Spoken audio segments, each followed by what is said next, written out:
Alright everybody, it is the top of the hour.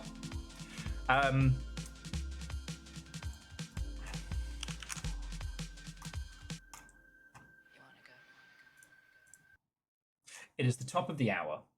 So it is my esteemed pleasure to welcome you all to the very first Longship Game Club meet. Raise and crack your glasses. And cheers all.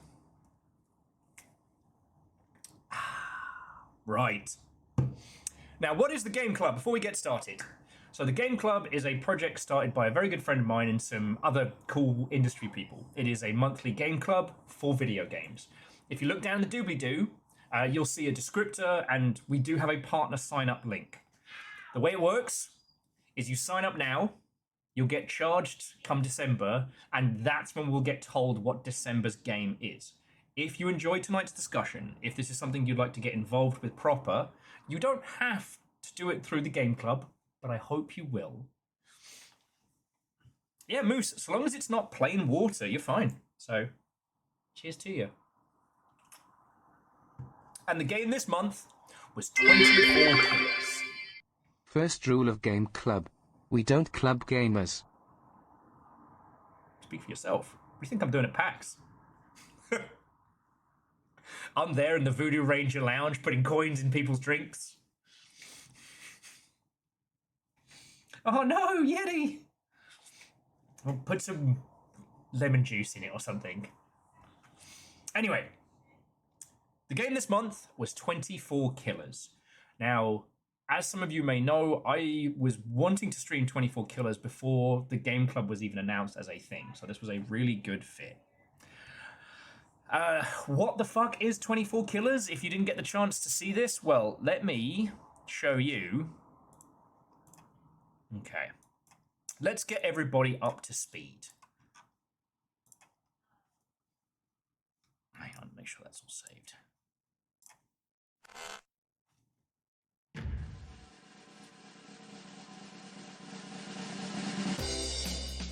Out in the Indian Ocean is a tiny desert island where a multiverse-spanning drama is unfolding. You play as Home, a cursed superintelligence bound to a soldier's corpse by an alien named Moon. As you help Moon care for the island's inhabitants, Home will gain powerful abilities like super strength, lightning speed, and stealth, allowing Home to explore more of the island and capture a variety of whispers, playful sprites that love disguises. And that's 24 Killers. If that didn't make any sense to you, don't worry. We played it for 5-6 hours. It makes no much more or less sense. And this is what we're going to be talking about today. I've actually got the soundtrack ready to go because it's really good. Here we go. 24 Killers soundtrack. There we go. So, we spent a whole day with 24 Killers on Wednesday, and looking back at it now, I wish I'd allocated more time. You know, I was definitely hitting my physical limits towards the end of it, just with the sheer amount of writing, the sheer amount of reading, and, you know, showing it to a crowd was not easy. I'm glad we did it. The VOD is available on YouTube, as will be this.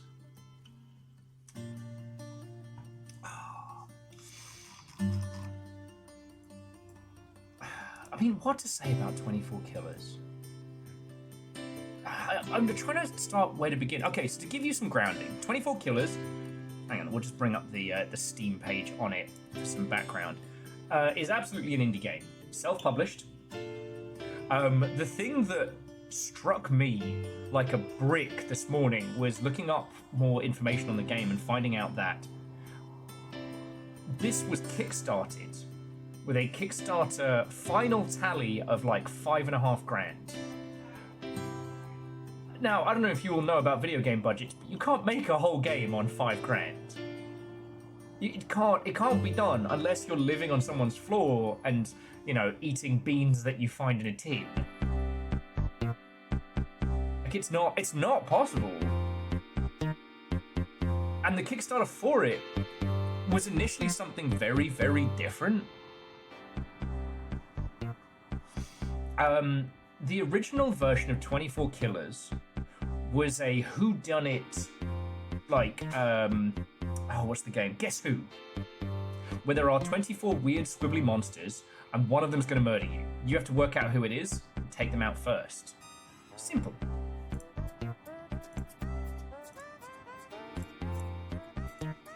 It evolved into the original Kickstarter version was going to be a game where you had to walk around this whole town in a very Moon Remix RPG kind of way and find out who's trying to kill you and go from there. Ultimately, it evolved into this game where there are 24 strange creatures in an underground bunker, and your goal is to help them with their day-to-day tasks and take pictures of them all. For an alien entity named Moon who is trying to build multiverses. And this is the point, friends, where more than anything else, I wish we had more time. See, this right here is one of the first things you're greeted with. You press start and you're shown this file select. And this was the point where I realized we probably weren't going to have the time we needed.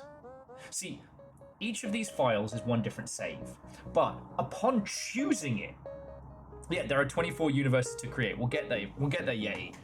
I think you're the only person I know who's played more of this than we have, so this may just end up being you and me sharing our knowledge with the squad. But you choose your file select.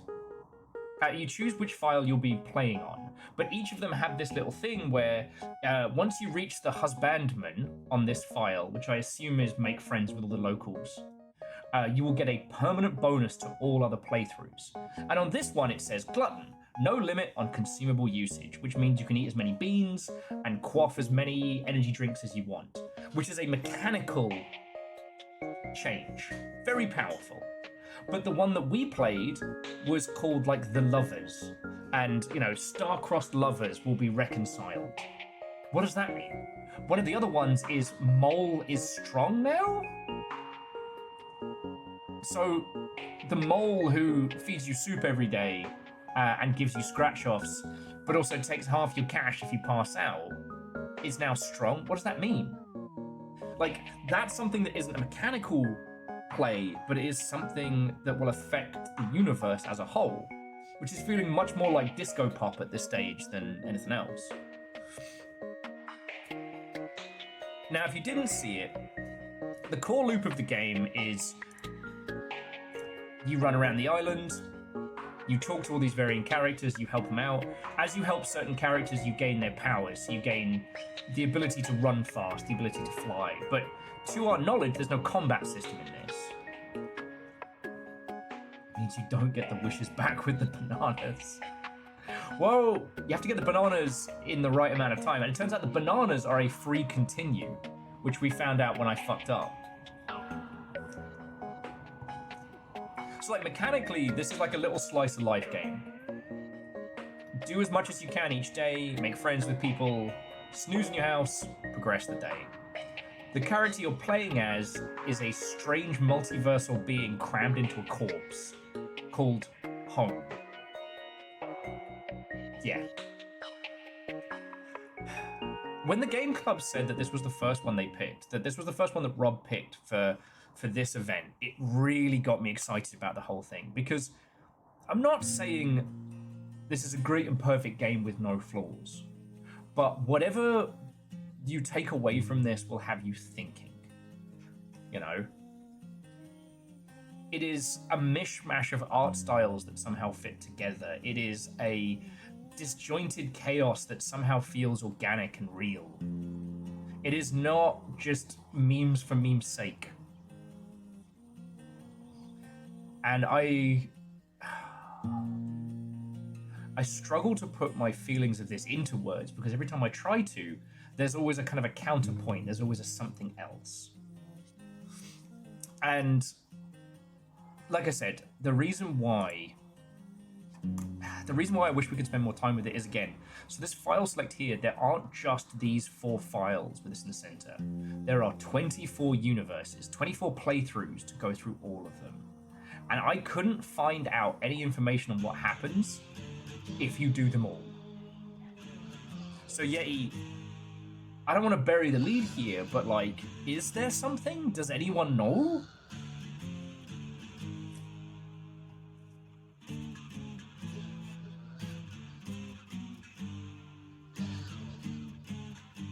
Oh, okay, so Boltzmann is a free continue, not the bananas. And Boltzmann is only created if you avoid harvesting bananas for 3 days. There we go, it makes perfect sense. Oh yeah, no, Nova, that's the thing. And there's so many little parts of this that I could delve into. I made the mistake of looking up on how long to beat. And it says 8 hours, which is horseshit. But also, there don't seem to have been many groups of folks who have dove into this game like we would. So, it's complicated. It's really complicated. And honestly, we might jump into this and have a bit of a run around for a smidge. Just so I can show you it. I just have to not get wrapped up in the game itself.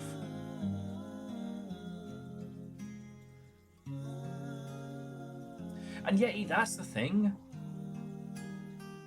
Like, playing through it 24 times is frightening. But then again, maybe there are additional abilities that turn the playthroughs into something... What's the term? Trivial. It's kind of like when we started playing 400 Days, there were very few people who'd actually played through the whole thing. So we didn't know what was coming. 400 Days... sorry. The Longing. It seemed like an impossible task until you actually started playing it.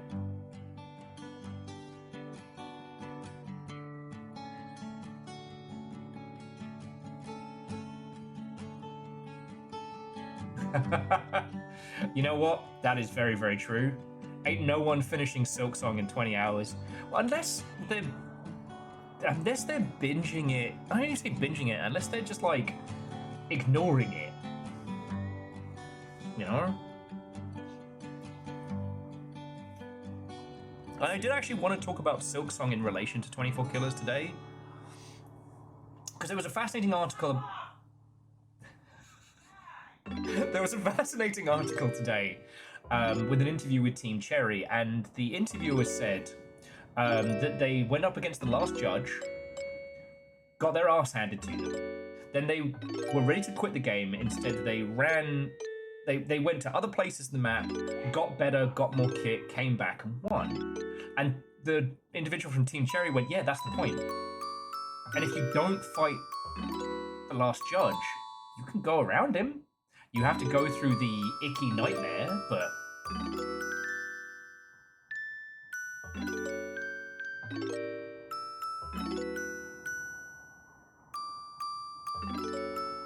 Okay, so you don't have to use all the blessings as you go. Okay.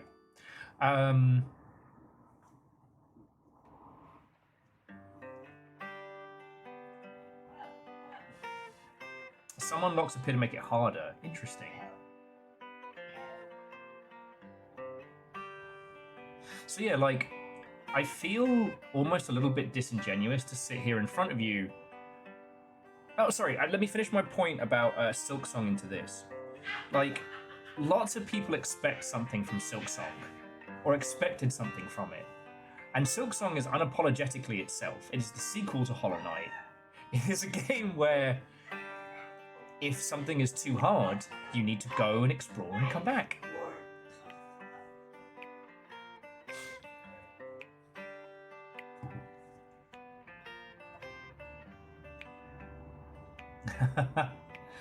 Sturdy Kiwi, as much as being a forest cryptid with little fire sounds like a lovely way to spend my time, I'm here with you lot for as long as you'll have me. Now, if you lot want to come with me and we can be like a little weird tribe of forest cryptids, that's different. But I'm not leaving you lot.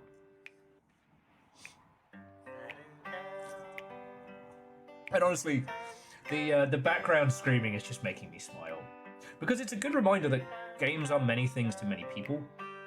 And all the critiques I've seen of Silksong boil down to, I wanted this to be something it wasn't. I wanted this to be something. Like, lots of people will talk about its difficulty curves and things like that, but then you sit down and you talk with them, they're like, oh, actually, I had to go away and do other things and come back. And it's like, yeah, because you have to get stronger. You have to, there's a world to explore. There were tools you needed.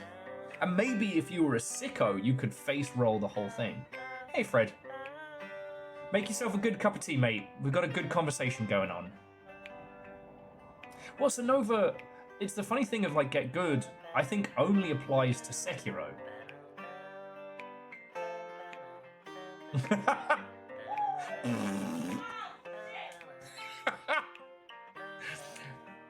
If you do want some more high energy, high octane nonsense, Little Fire is streaming in the other room.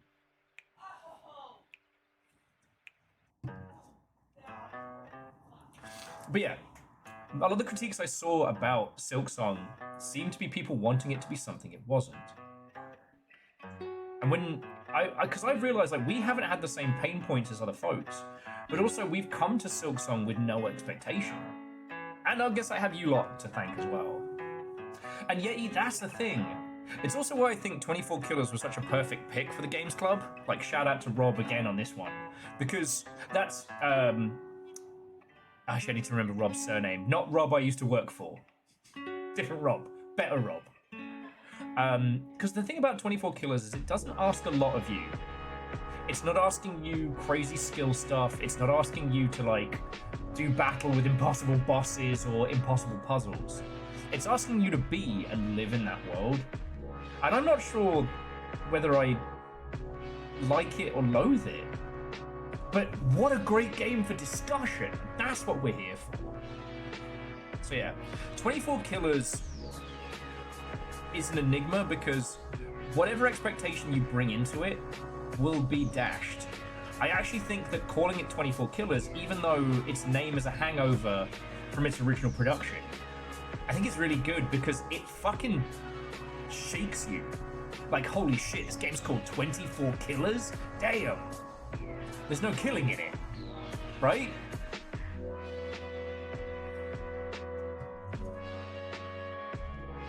And Scotty, that is true, but, like, I don't want to sit here and bemoan the people who don't get it too hard. It's more about those of us who do enjoy it, who do look at the poetry of games like Silksong. You know? Ooh. Pun Spectre, I believe that's referred to as a London fog round this way. Steamed milk Earl Grey. Sounds lovely. And a proper cheers to you then.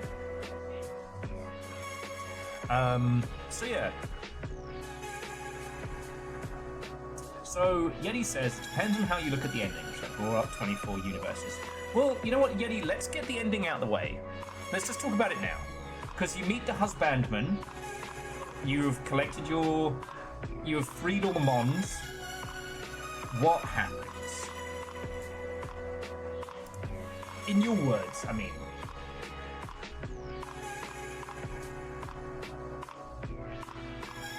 Oh shit! Puns, that means you have the gift. The gift of the London fog. Because there's so much shit, friends. There's so much shit. I made notes. I made notes about this to talk to you all.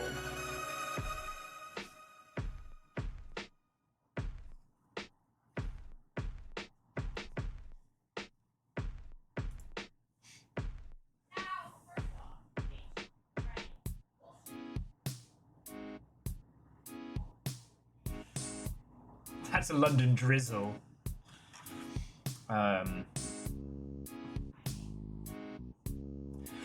I remember that Dan Olsen video about the God, what is it? The movie of the painting on the wall.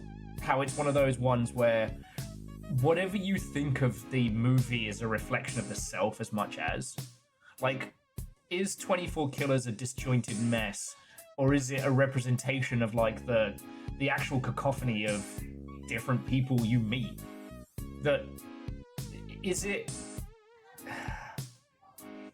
Like, I don't think it's unfair to say that 24 Killers is probably a better representation of meeting people in your local area than anything else. There isn't a neat formula of character classes that everyone fits into.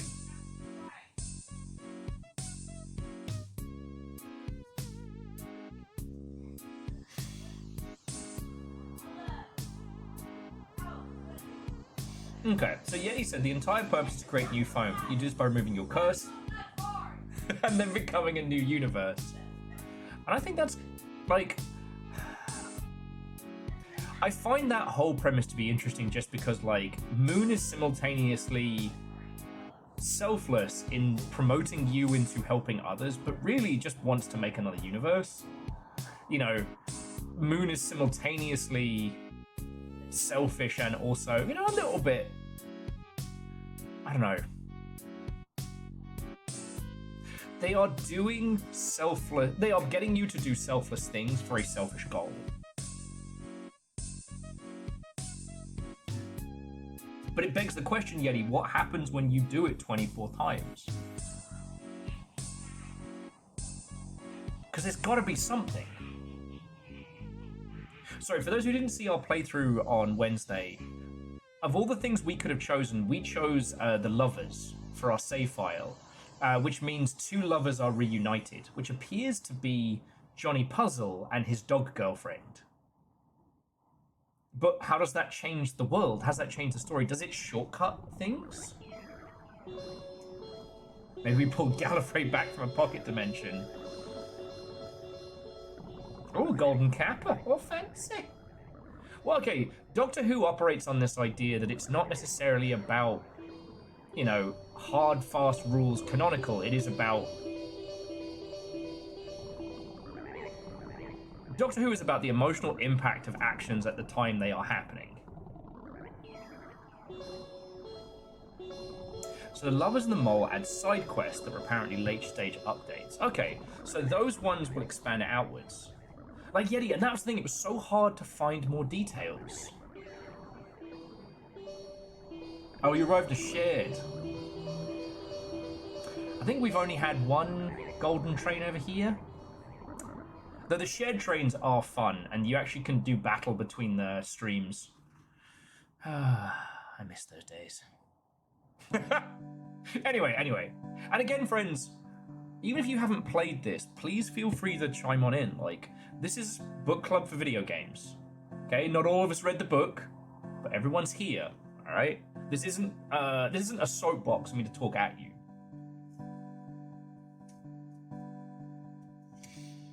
I feel disingenuous being the host of this because I did not do all 25 runs. Right? Well, 24, I assume there's something else. You know, the husbandman and all of that, what his goals are overall in making an entire multiverse. I did like the idea of the foam.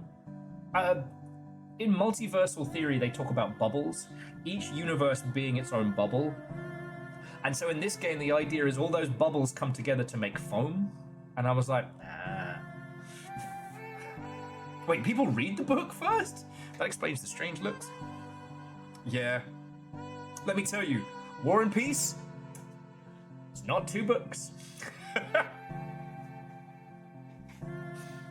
And the thing about 24 Killers is that it doesn't fit neatly into a description. I think this was a really good pick for the Game Club because it's weird. And you can like it and loathe it simultaneously. DJ Coyle, Watto and welcome. Happy Friday. Cheers.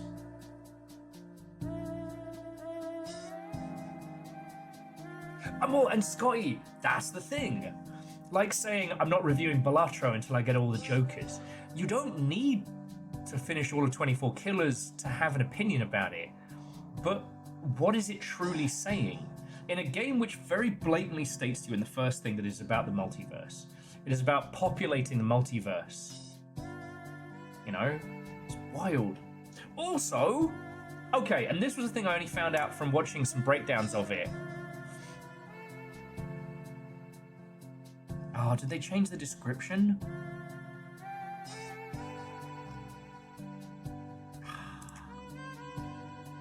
They might have, I guess, to avoid legal. But when this game initially dropped, the description was actually from a Paul Simon song. In the middle of the Indian Ocean. I'd have to find it again. But it's literally a quote. The description is... But the thing that annoyed me was trying to read up on this. People couldn't shut up about Moon. They couldn't shut up about Undertale. Moon Remix RPG and stuff like that. And I was like, okay, cool, yes. This pulled its inspirations from heavily, but... You know, it is a slice of life unto itself, right?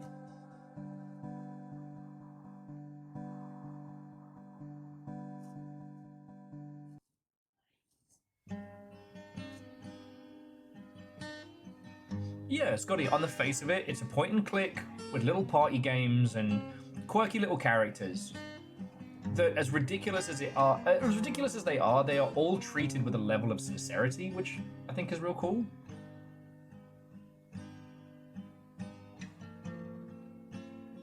So Yeti says their big complaint is that the phone and the husbandman honestly feels like a sober friend trying to get the story of what happened from a friend who's just too high.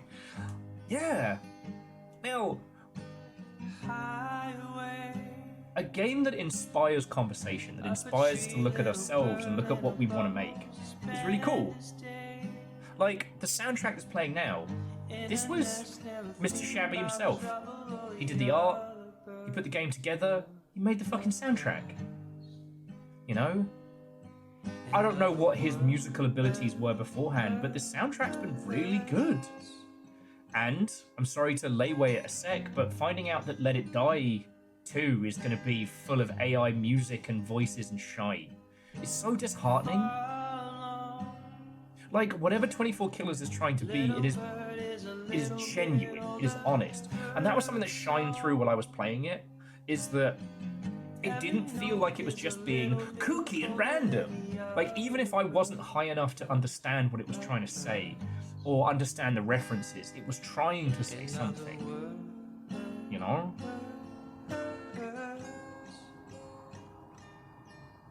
I think the mix, like the juxtaposition between what you are tasked with doing, i.e. making a whole new universe inside the multiverse, you know, when you think about how many lives that is, because that's not just the lives of everyone who exists right now, that's everyone who has existed and will exist in one universe. And your goal is to be the component that makes that. That's huge. But what do you actually do in this game? You race a cat. You help a guy with no legs kick the shit out of an arcade machine. You crank a handle. You do the puzzles for Johnny Puzzles. You get a guitar for a bird. By which I mean a singing giant cowboy parakeet, not a bird down a spoons. You know?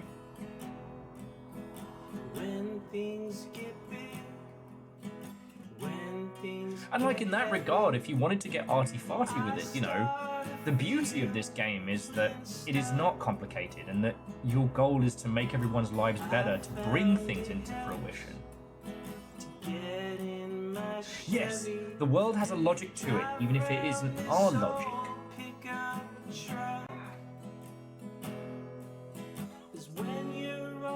God, here's me getting philosophical. We've only just started talking about it. But I think you can't really leave that stuff on the kitchen table, you know? And the other thing is, and why I wanted to talk about Silksong, and initially in my notes I wrote, this is the evolution of the game, and how you can compare it to Bloodlines.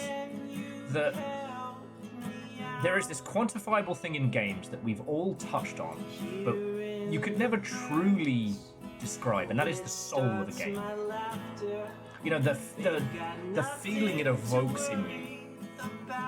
The heart, the core of it.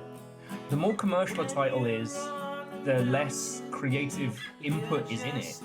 The weaker that soul is, the smaller it is, right? And Quasi, happy Friday.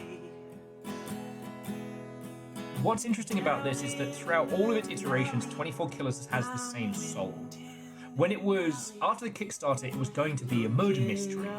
where you were going to walk around a town and help people, and in exchange for helping them, they were going to tell you clues towards who the killer was of the 24 killers. And the game that we ultimately ended on is actually about creation. It's not about preventing a murder or catching a killer. It's about making a whole new universe. It's kind of nice. But the soul of the game remains the same. And what I wrote down in my notes was like, I think the reason why people are so pissed at Bloodlines 2 is because it is a completely different soul. If you can forgive the lackluster combat, if you can forgive the very, very linear story type situation, it's at its heart and its core, it is something drastically different. I think that's, and when we talk about other large budget games that have more of a defined soul, that's what carries you through, you know? And games can be soulless. When I describe a game as sugary, it's okay for it just to be mechanical. Like, if it's not killing its devs and using shitey AI stuff, that's fine. Hell, I'm playing Arena Breakout. I love that game. Is it a game full of heart and soul? Not really, but it's a good shooter. You know, not all of them have to be this, but when it comes to something like 24 Killers, it shines through. You know? Exactly, Fred. And it's hard to quantify the soul of the game. It really is, but you can feel it. I don't know, maybe someone smarter than I will be able to put it together. You know, because if you try and just define it by genre, if you try and just define it by like visual style or controls, it becomes almost more hard to grasp. It becomes more elusive. Like, what is 24 Killers? Is it a puzzle game? Sort of. I mean, sure, it's got quasi-point-and-click stuff, but that stuff's more evocative of like, I don't know, something super basic. You know, is it a slice of life? Kinda. But it's not Persona. It's not the, you know, summer vacation games. You know, yes, you are limited to what you can do in a day, but not by time.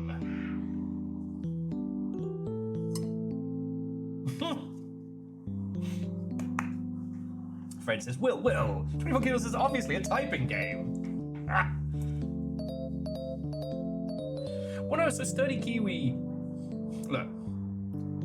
Bloodlines. Vampire the Masquerade Bloodlines was a disastrous launch. But it had a soul to it, something special. And sure, it pulled very heavily from World of Darkness, from Vampire. But that wasn't what made its soul great. It was this dense... It was the dense complexities of this city by night. You know what I mean? That was what made it really special. You know, why is it that people spend time with Bloodlines and not Shogun Mobile Armor Division? You know? It's because it had that certain spark, and a lot of those early immersive sim games were creatively led, which did result in a lot of like really interesting stuff. 24 Killers, its soul is almost bursting out of the seams, which is what's so wild about it. Shoot, Will Factor. Don't let me get the hose, Fred.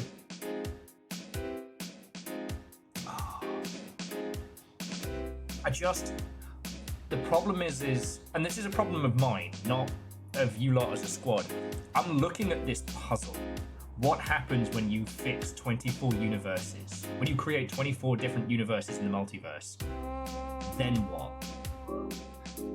Because I could not find anyone talking about... like...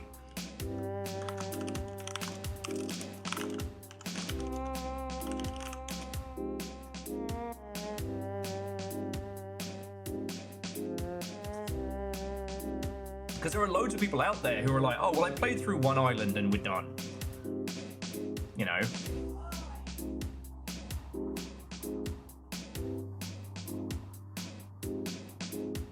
And loads of people have talked about this whole thing of how you're incentivized to play through it more times.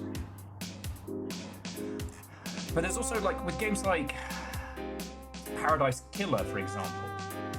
Paradise Killer, you can end it at any point, but there is a true ending. And that true ending changes so much of it. It changes your framing, your understanding.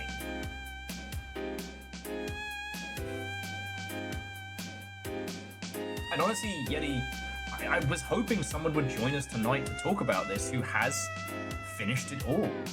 Like, I could not find...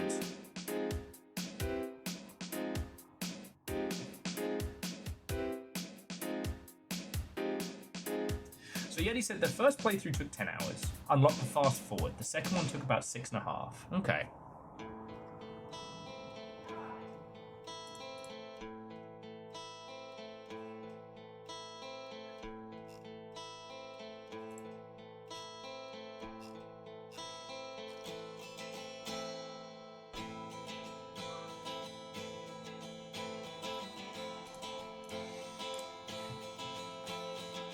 There is...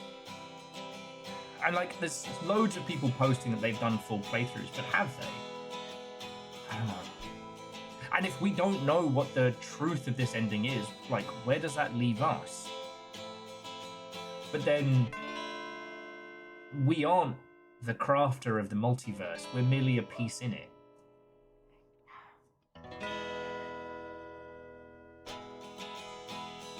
Yeah.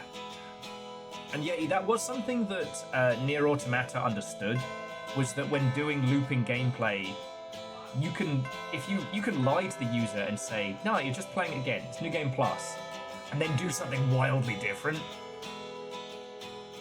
Yeah, a contributing collaborator, if you will. You know, if we're always playing as home, if that's our role in 24 Killers, we aren't the architect of these new universes. We're merely the component. By doing good in these worlds, we become the building blocks of another universe. I don't know. Here's me getting arty-farty with it. But, I mean, shit. If you came here on a Friday night to hear me talk about 24 Killers, there's no way you weren't expecting some arty-farty nonsense. Like, again, I was hoping we'd have more guests. I was hoping we'd have more people joining us. But... ultimately, the reason why I wanted to sign with the Game Club for stuff is because this is a great excuse to talk about something weird and odd. Moose, I think so. Because Moon, the architect, the engineer, is the one that assigns us the name Home. You are an Echo. Your name is Home. Right? And I have to admit, like, the character we play as is... best multiverse. The character we play as is sardonic and occasionally a bit grumpy. Initially starts out by lashing out.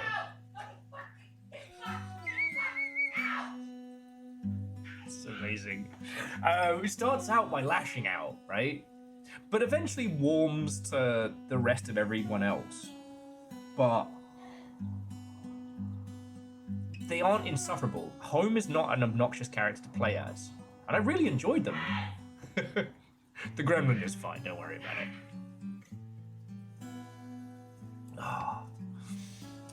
And it reminded me a lot of Y2K, the remix. Hang on.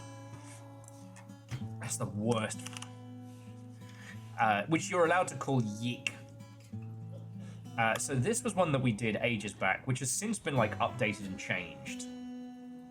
Which is another one that draws heavily from retro RPGs, that draws from like strange art style mini boss nonsense.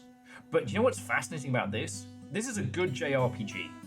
It has some fun combat systems. It has some really interesting shit in it. Visually, it pops. People fucking hate this game. Because you play as an English literature university guy who's come home from uni, and he's an insufferable twat.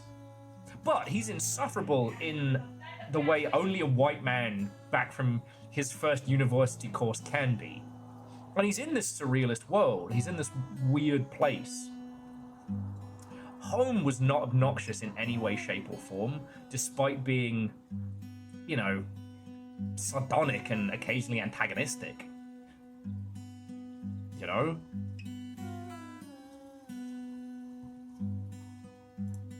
And I thought the difference was really pronounced.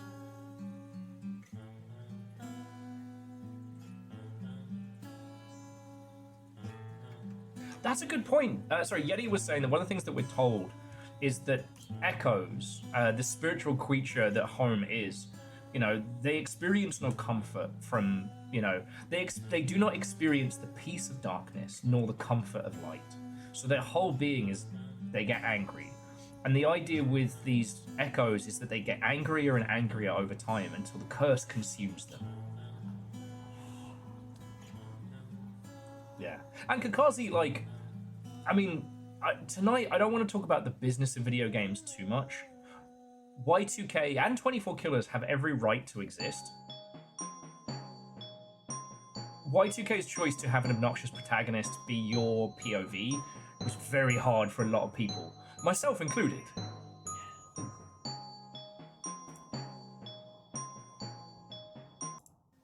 Sorry, that one was just cutting a little bit too much of a swath there. But 24 Killers I found to be far more charming. Even the angrier characters didn't piss me off. And... oh, that was it. Out in the Indian Ocean somewhere, there's an abandoned army post, is a Paul Simon lyric. The opening of one of his songs. And that's literally what we play. The island that we're on was once a military base, but it serves no military function. One of the other things that I think is really cool is that you're a dead soldier, implying that somebody died here in conflict. But there is no conflict. You're not part of a war or a battle or a fight. Hell, the Mons wear military garb so they can get fucking freebies from the military dropping care packages. Because this island has been abandoned in that way that only large bureaucracy can. They're still sending supplies. So like the tadpole and the worm have their military caps on so they get freebies. But also, the cat does hold military rank. Or he's just obsessed with the idea, and I don't know if it matters. Yes, Moose, that's a very, very good point. Playing as an obnoxious protagonist is a valid choice. Whether it's an effective choice is another one. Moose, there's 24 Mons, to my knowledge. And the Mons are one of the things that has stayed throughout all of the 24 Killers iterations. And again, dude did a Kickstarter for this game asking for like $4,000 and got 5. How did he make this on $5,000? Answer, he didn't. He just worked. Part-time job, game dev. Like, and this came out in 2023, but still, like, that's a hard life. Game dev is hard at the best of times, when it's your full-time focus. Yeti says they may still decide to knuckle down and do all 24. Yeah. Well, that's the thing, Yeti, is like, I feel I've been left with a puzzle, a question, an itch. Do I have the fortitude to play through this game 24 times? And will we be rewarded for it? You know, if at the end of it, it just gives me a cheeky wink or a, well, you just wasted your time.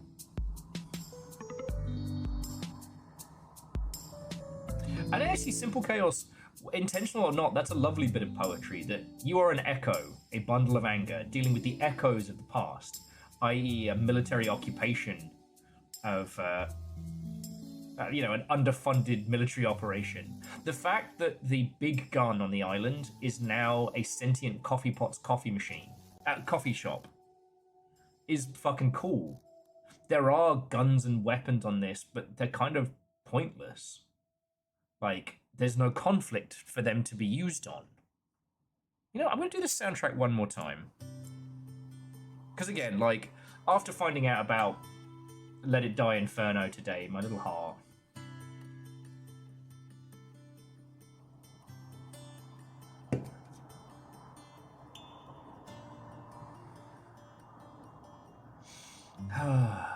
It's lovely to listen to, even if it is bringing out my very poetic side. Either that or my large Topo Chico. Okay. So yeah, the other things that I wanted to talk about is like, this is a miracle of a game that it came together. You know. And I don't want to point and just say this was one person's creation. you know, they had the smarts to keep working on the game whilst working, but the dedication. There are some folks out there who are just so dedicated to their craft that they can do that. I'm not one of them. I wish I was. I think we all wish we could. But I don't have that cohesion between the kind of games I want to make and the kind of focus I can put into them.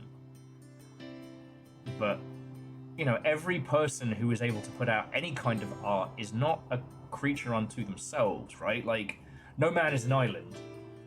I think about all the people who supported Mr. Shabby making this that we will never know about. I think about all the support and contributions and other folks involved. Like, 24 Killers is not just a miracle that it exists, it is a miracle of perseverance. Moose says the crowdfund was definitely a higher specific contractor push. That would make sense. Like,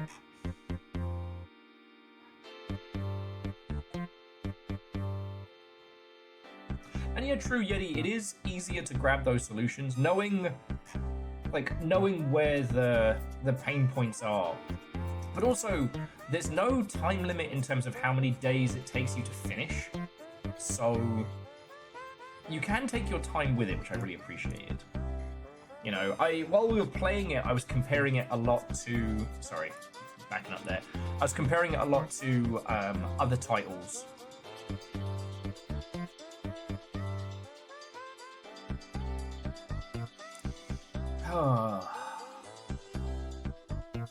Okay, so to all of you watching, from what we've discussed so far, whether you've just been here listening tonight, or whether you've played through it, what have you, what is one thing that 24 Killers evokes in you? Again, even if all you've heard is me nattering about it for half an hour, well, 40 minutes, what is something that this game evokes in you?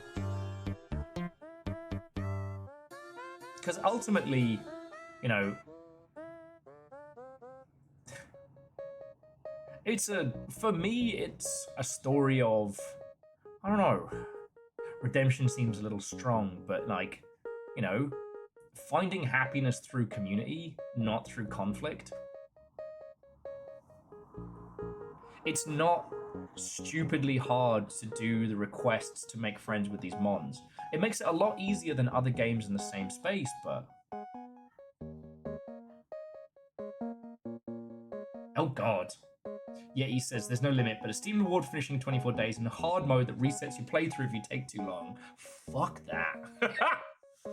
No Chivos for me then. And I said this while we were playing it, that creating the sense of a time limit can work very well, but you don't have to strictly give your players a time limit. Dead Rising would be one of my favourite games of all time if it had a better time system. Every time I want to sit and play it and talk to you lot about it, I'm like, nah. Because all I'm going to be doing is pausing it half the time and remembering where I have to go, instead of just exploring and being. Is it healing rather than redemption? Sorry, Moose said maybe healing rather than redemption. You know what, Moose, that's right. Because, like, the echo isn't the result of something that has happened. They aren't atoning, but they are healing. You know, the whole premise is that, you know, an echo hasn't been healed before. But my feelings in this would be like, every time an echo is healed, a new universe is started, and in that universe there is a moon that's like, I've never done this. So that makes sense.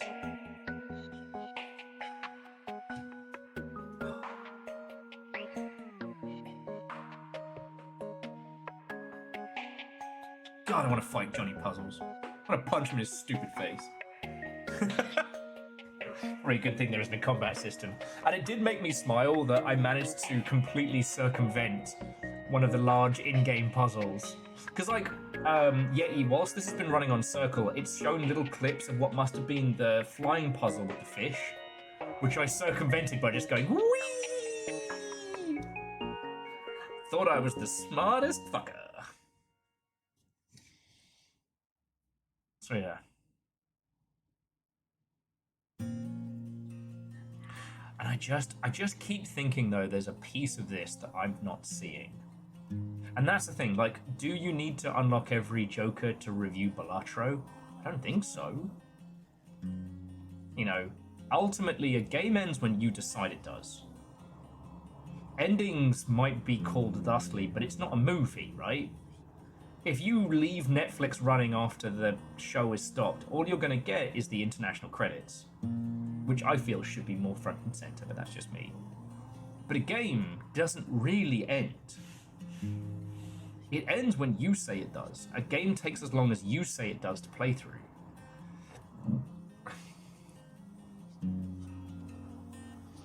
And with 24 killers, like, fuck, what does that even mean? A moose, that's an excellent question. You know? We could boot up 24 killers and try and finish off our loop. See what that looks like. But I wanted to have our talk and discussion first, because I don't know.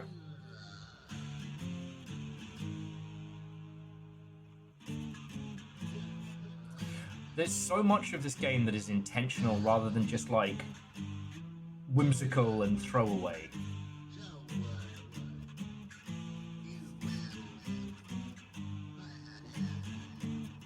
Also, we're going to have that one Jim Raynor soundtrack song quite a lot once we start doing that. I don't know. There are other games that we've played that have been reviewed in a way where the team only sees a snippet of it. Raidworld's a big one. And the thing that drives me up the wall is whenever you start looking into 24 killers from the outside, people will talk about the day-to-day, and then they will immediately start gushing about Moon Remix RPG, which is actually now available on Steam, thank fuck. Now, Moon, the Remix RPG adventure, which is now listed as Onion Games, but was originally, their team name was Leldesac or Keldesac.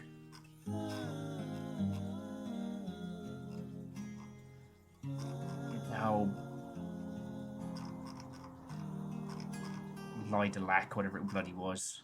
Anyway, the point being is that this game playing now was one of the heavy inspirations on it. You play a weird little, almost claymation-y style guy, you have a small town, you go around, your goal is to make friends, and that is your form of progression rather than a traditional combat system and shit like that.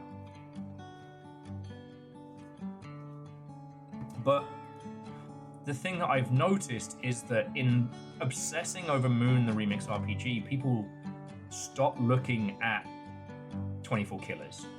You know what I mean? And it's really frustrating because people will talk about this and then they'll talk about Undertale. And look, we need to be honest, right? It is 2025. Undertale was a very good game when it came out. It did one thing really well, and that was a great subversion of expectation. It pulled its inspiration from bizarre, esoteric RPGs that were not as well known.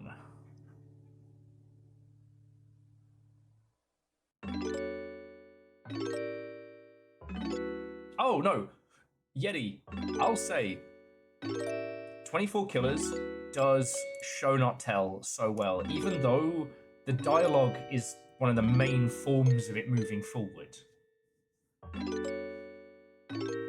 Now, I'm not saying Undertale is bad, and I'm not saying we should stop acknowledging its impact on our industry because, you know, as indie success stories go, it's a big one. And it was a big one that wasn't just doing the done thing repeatedly, but I feel like anytime Undertale gets brought up in conversation about modern games, it stifles the conversation rather than moves past it. You know, ultimately, Undertale has a morality system that is hidden from the user. And that is its big surprise. That its meta-narrative elements saying like, oh, you thought you'd reload the game, but I remember, was a great way of catching people off guard. But beyond that, that's kind of it.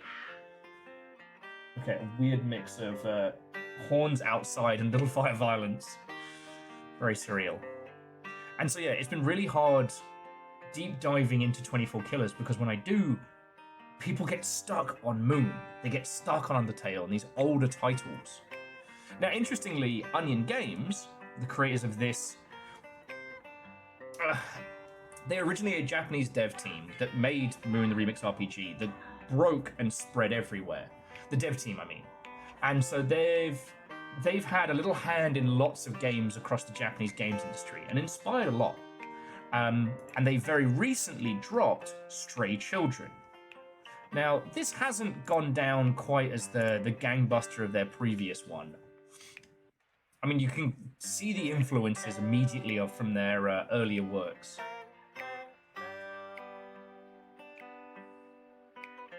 And I can definitely understand the stress of having worked on something that is very, very influential, and the expectation that your follow-ups will have the same impact. Honestly, Deltarune, I think, is being made for Toby Fox, and the fact that the rest of us are enjoying it is purely coincidental.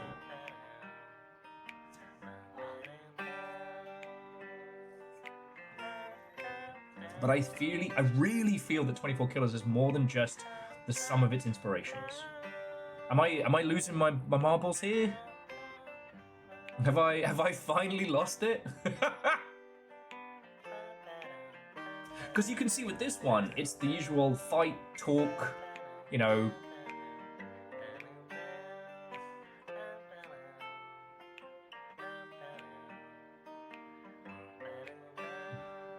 You know what it is? It is because whenever we have the discussions about Undertale and how great it is, which it is good, it's that thing of like, once you know how the trick is done, everyone goes for a peaceful playthrough. There's nothing really in between. Like, you've got to walk that peaceful line or replay the game if you were kind of a bit left and right, unless you're doing a genocide run. But even then, like, you've got to be a certain kind of lunatic for that. Like, you know? Anyway, this is just going through a lot of Stray Children.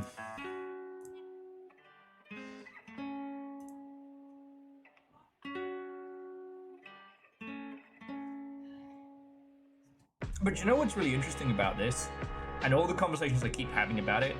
I don't know how I feel about 24 Killers.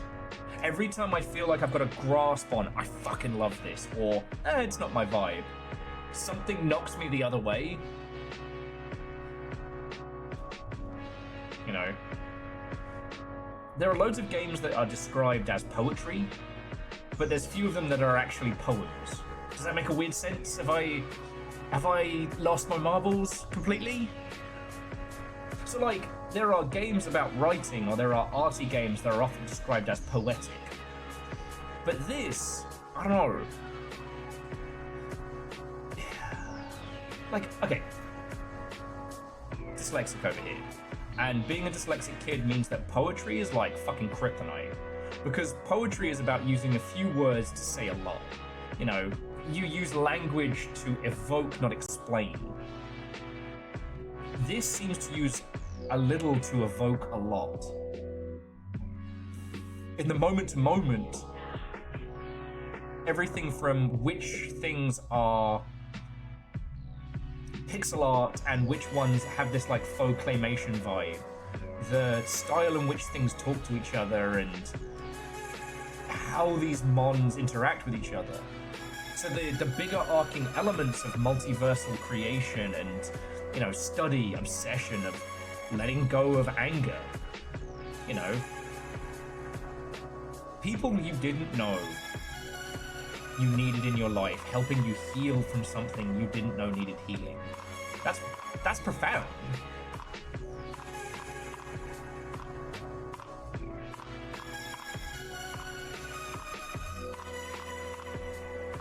Yeah, I mean, yeah, you're not wrong. Moon the Remix RPG is an RPG. You know, Stray Children, etc., they do have some form of conflict resolution.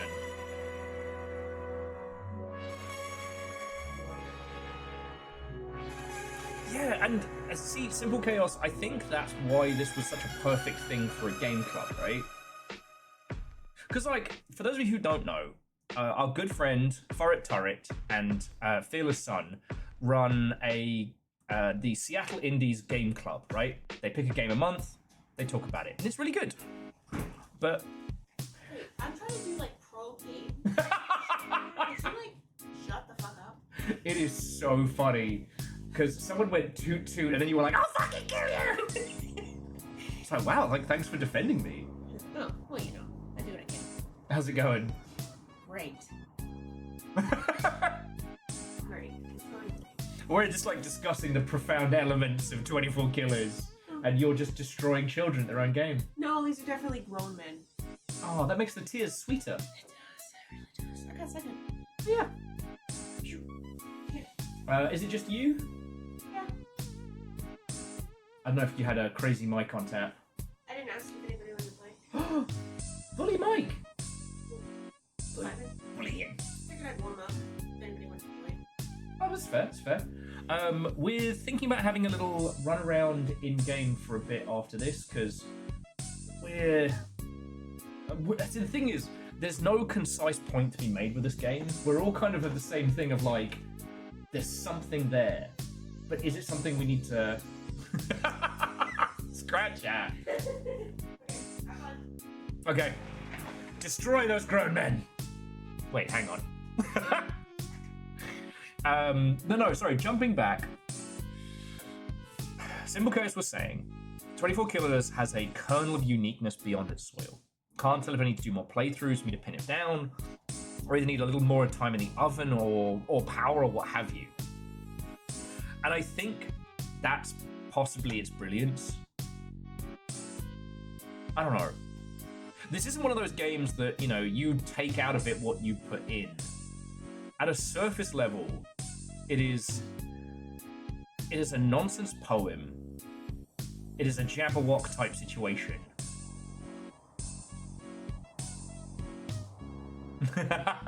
Exactly, Sturdy Kiwi. But it is saying something profound, and here's the thing.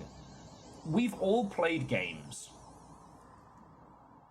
that ended up having some big secrets hidden in them, but there was no indication that they had that spark, that it was really worth multiple playthroughs. But this... God. And the thing is, we could talk on whether or not the game should pull us in more, whether or not the game should make its mysteries more like wink at the camera. It is unapologetically itself. Out in the Indian Ocean somewhere, there's a former army post.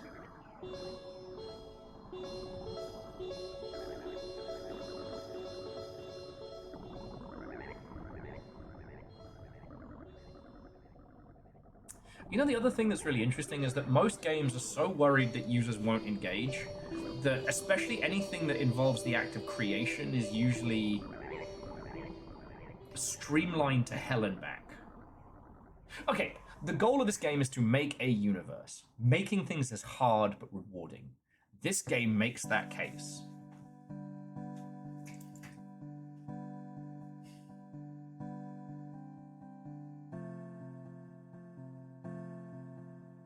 I'm so glad we spent more time. I spent time with it. I feel like we need to spend more time.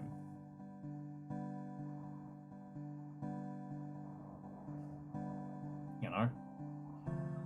But you know what was wild is that when we started playing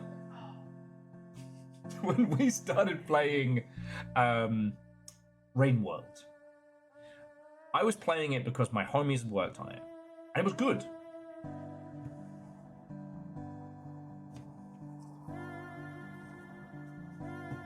But then the community started coming out of the woodwork, and we found out that what we had scratched at, even with just one playthrough, was a light puddle, a sprinkling. Oh, is someone mad at me?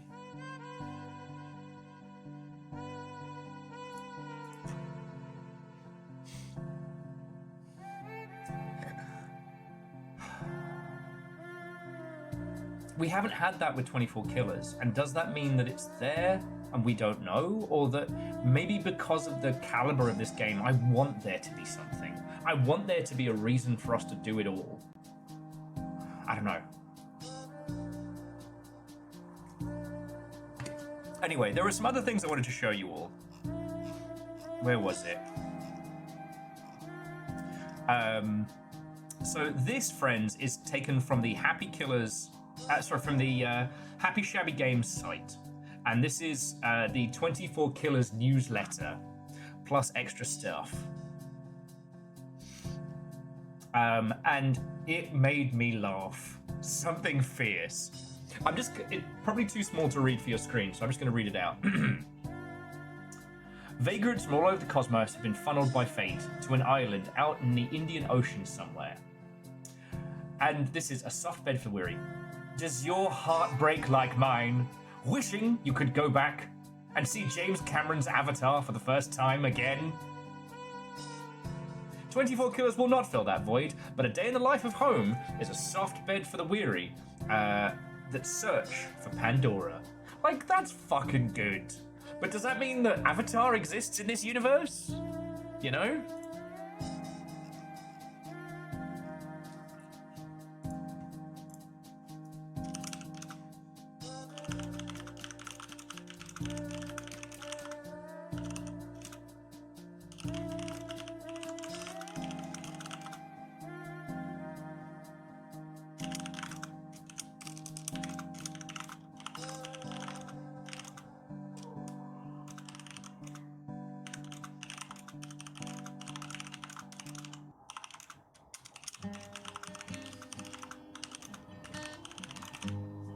Okay, sorry about that.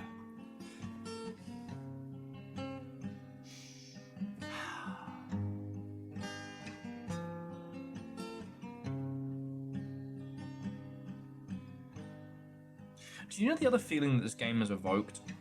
Which... I just want to bring this up again, because again, the only version of this on Steam is the Shin-Chan one.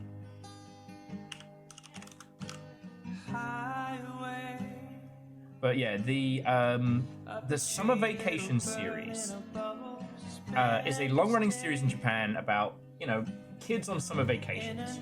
They did a crossover with Shin-Chan, which adds a bunch of comedy stuff, and it's supposed to be really good, but ultimately this is a game about just having a summer vacation. Each day you run around and explore and get into mischief, and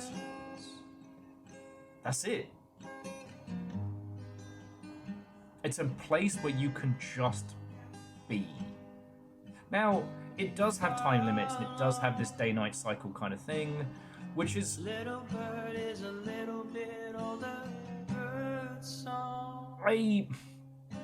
Games that have that kind of time constraint, for me, always create a level of stress. I don't find Stardew Valley relaxing. But the idea of stuff like this, I do. And the thing I find myself with 24 Killers is I'm sitting here now with y'all. I want to boot up the game, but I don't actually want to do anything. I want to sit in its little world. I want to sip my beverage and talk to you lot. That beautiful little beach by the birdhouse. I want to set up a little afternoon with y'all. I don't know, caffeine will work the grill. I'll pass around some bevies. Nova will yell at me for having brought too many beverages and not enough water. Like, in my weird little mind, I can see what that day's like. And the Summer Vacation series does such a good job of that. These feelings to me intermingle. Yeah, Dustin, I can see you bringing nachos. Or like homemade snacks or something like that, you know? Can see its entirety. 24 Killers has a pacing to it that's so calming. And it's weird, right? Because it shouldn't be, it should be stressful.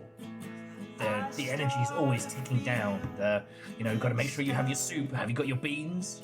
Why doesn't 24 Killers feel stressful?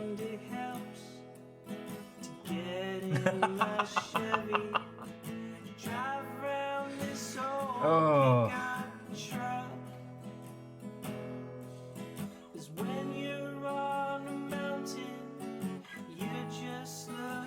24 Killers reminded me of what it was like to be a kid and to be so obsessed with a world that you want to be in it. And I realized that a lot of the obsession around 24 Killers doesn't come from a mechanic or a narrative, it does just come from a vibe. I do just want to sit on a warm summer afternoon after the sun's gone down and just be in this place. And I think, I mean, Yeti, you've done a playthrough, but like, there's got to be a bittersweet to bringing every universe to a close. You know, one of the things that made Nier Automata so powerful was that it asks you if you want a bittersweet ending, if you want to be a force of good, a force of kindness in that world, you must give up this world you've just spent so much time in. Hell, the original Nier asks you to give it all up for a better future. But this? Up until that point, it's not a world of conflict and struggle.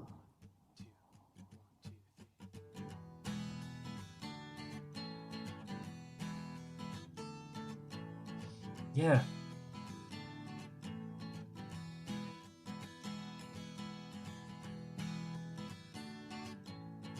Okay, so Yeti was saying that they never matched that vibe. They got frustrated waiting for RNG by the time they got to the ending. See, Yeti, I never encountered enough to know when I was getting RNG, so I think I might still have the happiness of the ignorant, you know. Blessed are those too stupid to know when they don't know something, right?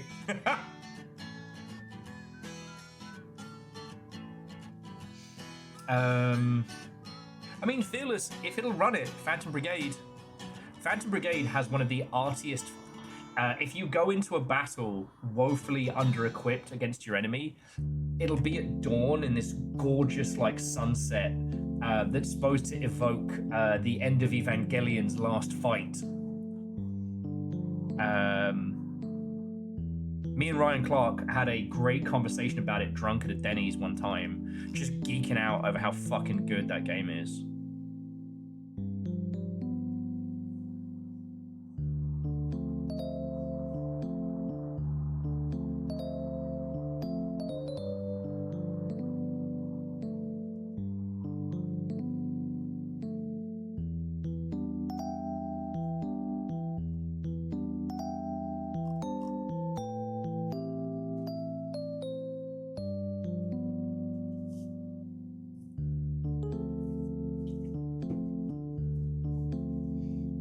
And Fearless, I mean, shit, we're not short on games to play.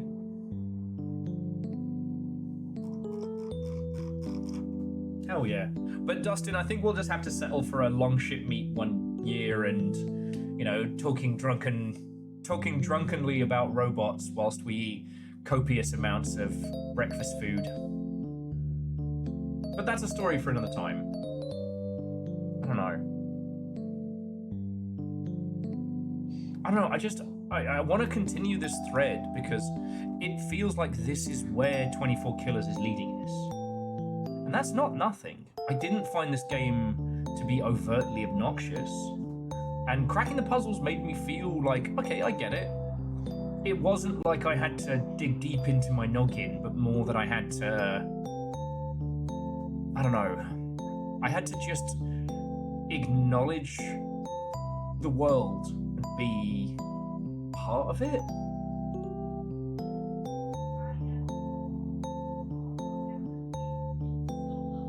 You know what, Yeti? That's a good point. I did have you being there like, hey, focus on getting getting whispers early on.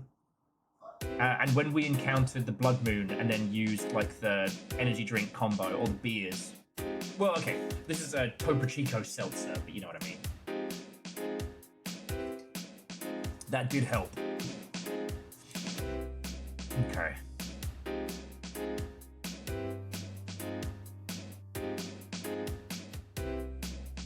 Anyway, on the subject of tall boys, friends, I'm going to nip to the loo very quickly because I've had, you know, several coffees, a cup of tea, and this. Have a ponder if there's anything else you'll want to talk about with 24 Killers that I haven't touched on. You know, if you want to talk about favorite characters, favorite spots, favorite moments, I'd really like to. This isn't a soapbox stream. This is not for me to talk at you all. This is for us to celebrate it. And if you haven't played through it, like, point out what you've seen. Point out the things that get you thinking on this. And I'll be back with all of your beautiful selves in just a moment.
Thank you all for waiting.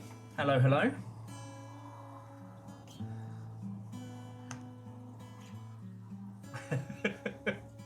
The soundtrack is very, very good. It's got that vibe to it, you know? Okay. So what do you say? We could we could bring up a little of the game and have a little run around, or is there any other stuff that you all would like to talk about whilst we're just here for bantermancy? The other thing I do want to say is, I know it's hard. When we find out what December's game is for the Game Club, I'm going to be very intrigued to find out. I'd be very intrigued.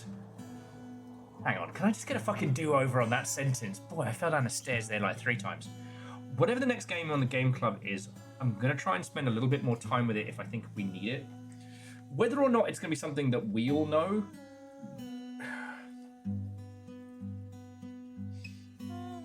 I mean, I found personally that we're one of the few squads that knew about 24 killers, like, well in advance. And like, I was having a look at some of the other like points people made about, like, you know, talking around 24 killers, and mostly everybody else was talking about like the core game loop and things like that.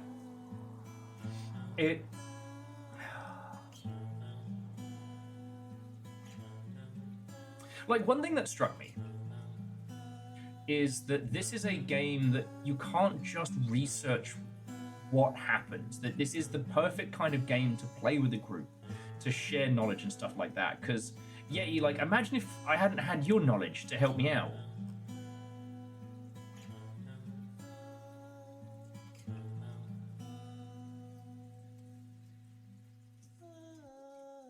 One thing that was interesting was, like, learning 24 Killers' whole philosophy is about just... Oh, yeah. Sorry. I don't know what it is about this xylophone track, but it just cuts a swath through my teeth. The thing I felt I had to learn with 24 Killers was learn to just zen with it. You know? We weren't being stupid that we couldn't work out how to get the crowbar out of the fishbowl. We just didn't know what the fishbowl related to. Because the fishbowl is part of the fish economy. Which, once, like... It's not a random... Okay, can we talk about Dream Barbecue?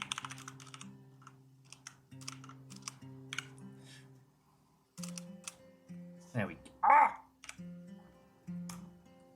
Okay, so this is Enna, Dream Barbecue. Now, this game is free, and is very much based on a YouTube series the same kind. Apparently, the Longship got props for streaming this as early as we did. From what I was informed with, Enna is very popular with the youths. And it is about 2 characters that inherit the same body that have a very strange work ethic trying to find out who's the boss or something along those lines. Now, it is pure random logic. Or perhaps it's better to say that Enna is trying to say something with all of its visuals and what it's doing, but it is not trying to tell you a canonical story that you analyze. It has no qualms in changing its logic, changing its style,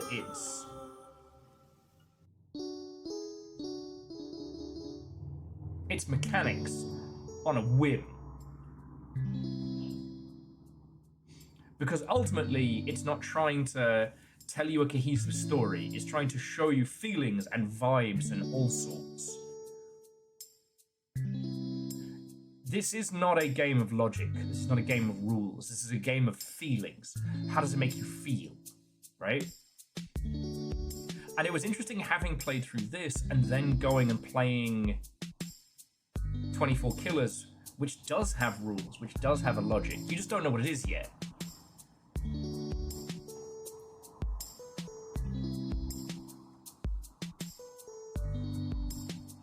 And it's interesting because Enna Dream Barbecue is a visual delight, but completely nonsensical. And somebody compared this to Paranoia Agent. And I got kind of fighty about that, because Paranoia Agent does have a logic to it, but it's a logic that falls into the emotionally evocative. If you haven't seen Paranoia Agent, I don't know what to say to prepare you. You should watch it, but if you like it, you'll end up having to watch it a few times. It's incredible, and there is nothing else like it.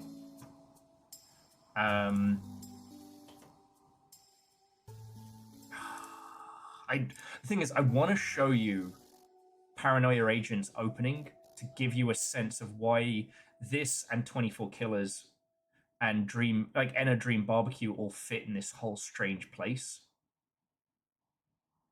So, like, Dream Barbecue is, like, predominantly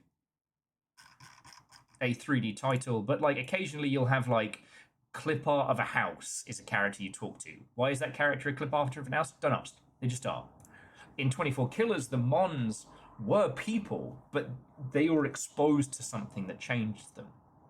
Now, this is never truly explained, but it is a thing that it canonically happened. In Paranoia Agent, you have Little Slugger. Now, who is Little Slugger? Where is he coming from? Why is he doing this? You got to watch that to find out. But there is a madness logic to it, you know. Hell, 24 Killers to me feels a lot more like Odd Taxi. You know what? I can show you Odd Taxi muted.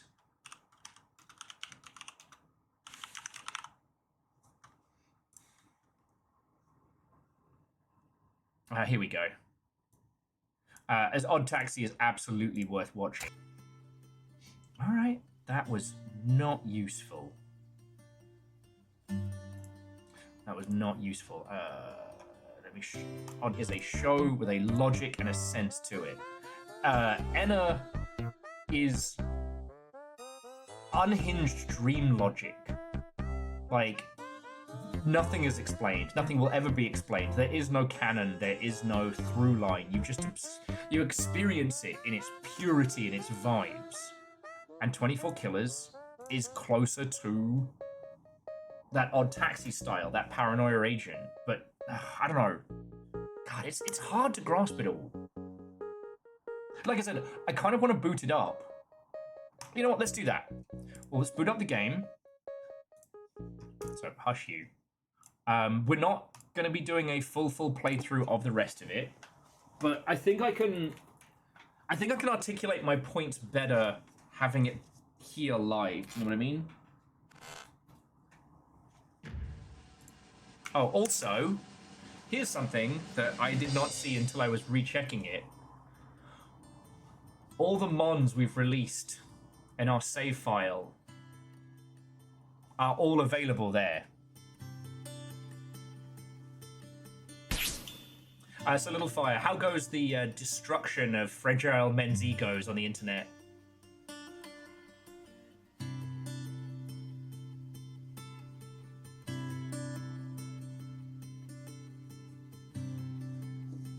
What's also really interesting is that the three characters it focuses on with the key art: Home, us, just the regular, an old lady who got thrown off a cruise ship, who's really interested in the whispers, the currency, but then also the person we haven't met, who apparently is a soldier. He stayed behind when the army left the place so that he could study the ruins. Like, whatever his military background doesn't matter. He's put down those tools and is now a, you know, I wouldn't say crazy man, but he's super focused on research. And here it is. This is the one we're working on. Reunion. The two lovers reunite.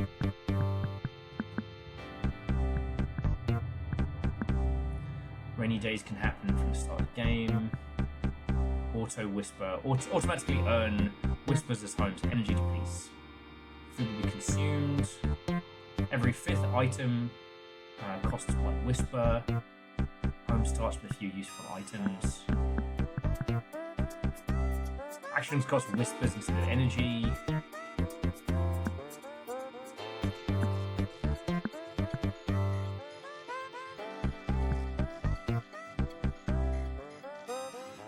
Stolen oven and fridge. Cursed. Limited number of in-game days to complete.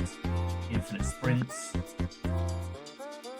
You know, Yeti, spoiler away. At this point, if people didn't want spoilers, I figure they would have tapped out before we started talking about it all.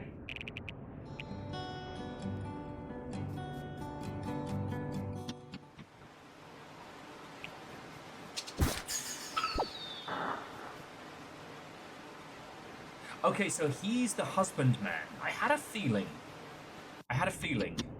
Just because of the synchronicity between our little outfit and his. The fact that we're greeted whenever we get a reward from our friends by a mailbox that sounds like a dog that runs into us.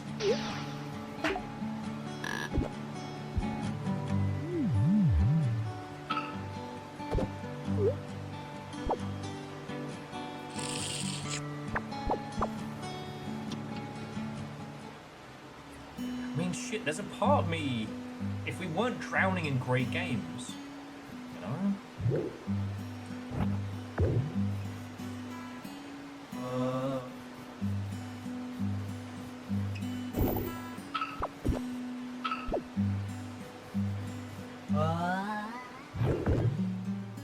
If we weren't drowning in good games, there's a part of me that would say, like, fuck it, let's just make this game our raison d'etre for a bit.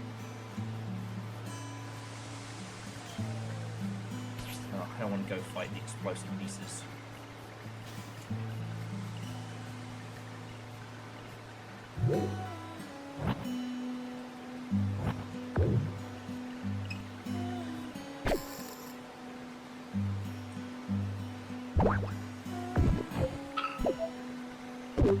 Something's vibrating in my pocket.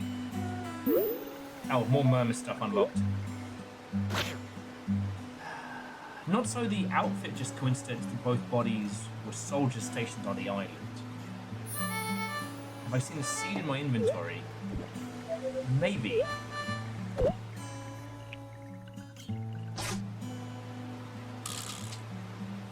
Whisper, Johnny. Oh, I've got a chip to install. Catnip seed, murmur, treadmill, flash, poo, toast, camera. I take it that's not the one. Let me go install that one here.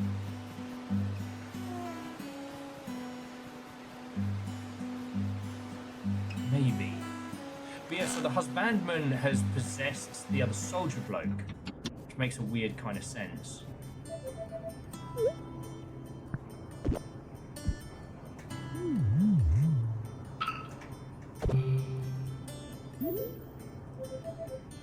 You know what it is? It's fucking Alan Wake. It was that we spent so much time on Alan Wake, and then even after we had the Alan Wake and Wine and Cheese, even after playing through all of it, then going to the DLC and finding something that like fundamentally changed so much of it.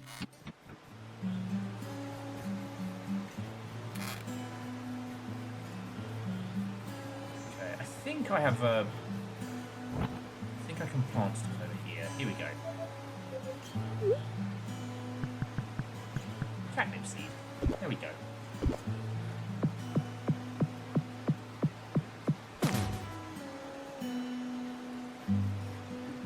Do you know what's worth saying as well?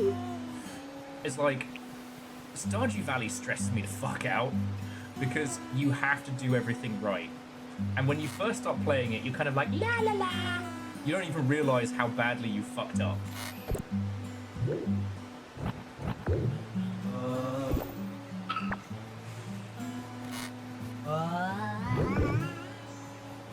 But with this, I really don't feel like we biffed it.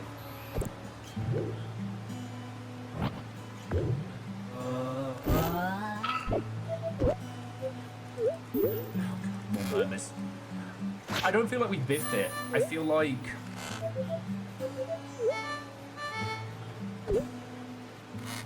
there are ways we could optimize this, certainly.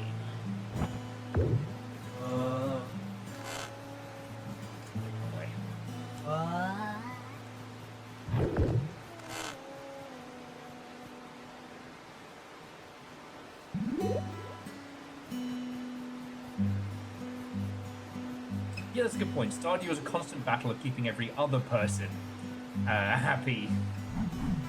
Not wrong. I've got to find the person who's going to give me some... Oh! I didn't work out what to do with this, though.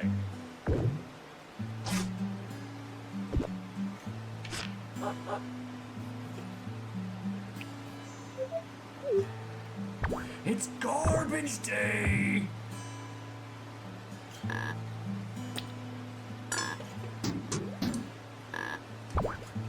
Meat wad!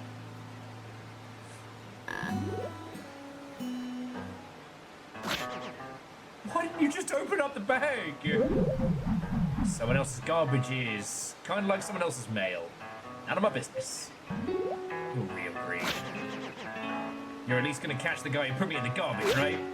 Whoa, don't lay that trip on me. I saved you. Right. You know, that's the other thing. I feel like we're falling into the vibes of this so quickly.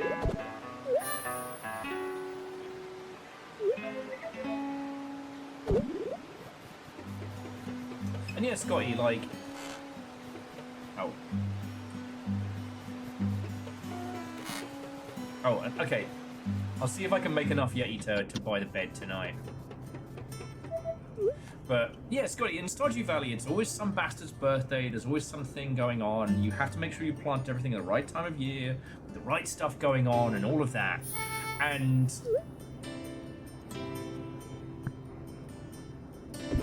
it's really fucking hard. It's really hard. Stardew Valley is supposed to be this tale that is relaxing. Now, much like a lot of other games like it that are very successful, once you hit a certain rhythm with it, it's no worry.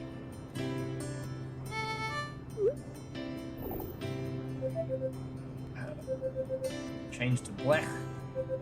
Disguise yourself when the guards pass over you. Okay.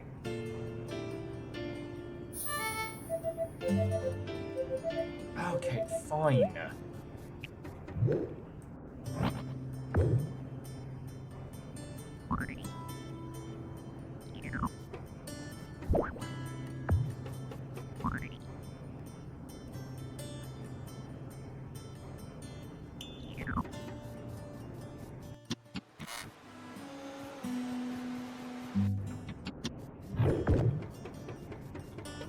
There's also something interesting about how in this you don't just learn your Mon's abilities, that you, like, you become them?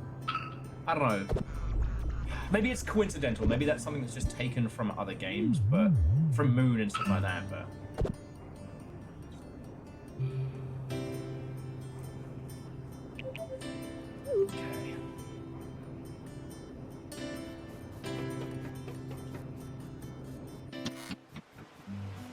I don't know, the only thing I wanted to hammer home in this is that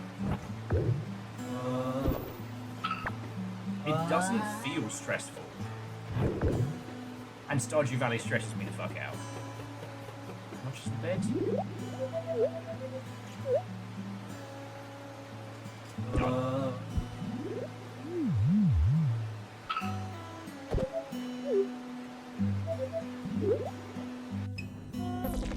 No longer sleeping on a shitey futon on the floor. Good for your back, though.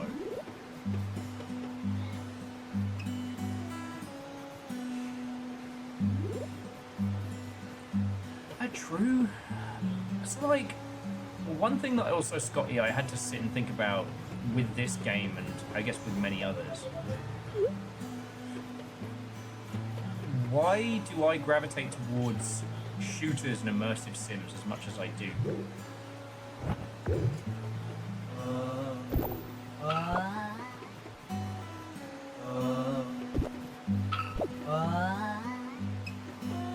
Like, what is it about that particular fucking genre that just pulls me in? Because I will say that, like, the moment-to-moment of this is... it's not bad, but... I don't know. I need to find the fish foodman before I can continue with my current thing, and... there's something about this kind of puzzly game that once it's cracked, it does feel like I'm not giving it my all, you know? But maybe that's me. God damn it, Fred. I tell you what, Fred. You got yourself a microphone, right? Like, you have your microphone and headphones these days, right? If the next game for Game Club isn't, like, 3D or crazy money, like, come join me for this. Because, for those who don't know, while Fred's raison d'etre is to rip the shit out of me, deservedly so,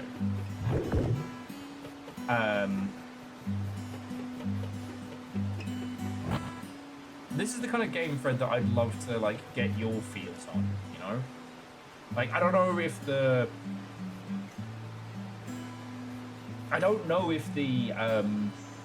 the Game Club price tag is too pricey for you.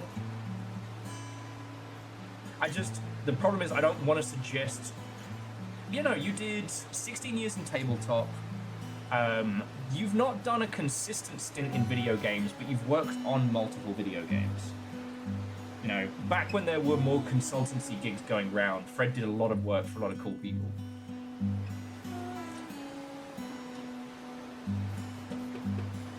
And that's the only problem, Fred, is I don't know what next month's game's gonna be. I don't. And if I did, I'd be able to, you know, plan a little bit more fiscally sensibly.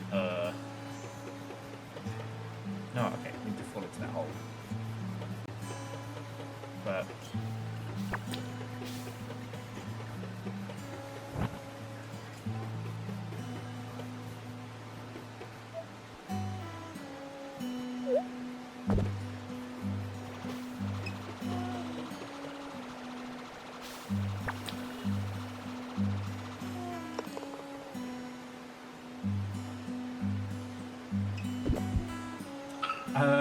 so Scotty, I don't think it's that necessarily shooters are easy. I think the immersive sim kind of FPS might just be a genre that I gravitate towards, but also it puts you in a place of serious agency. Cold Ankles, what's and welcome. We're having a big old chat about this game, 24 Killers. As part of the Game Club of this month, this is what we're playing. I don't know if you had the chance to play it or if you know about it. It is a game that really... You know what? It's a perfect book club game. Because what you feel about it and what you take away from it, it's kind of fascinating, you know?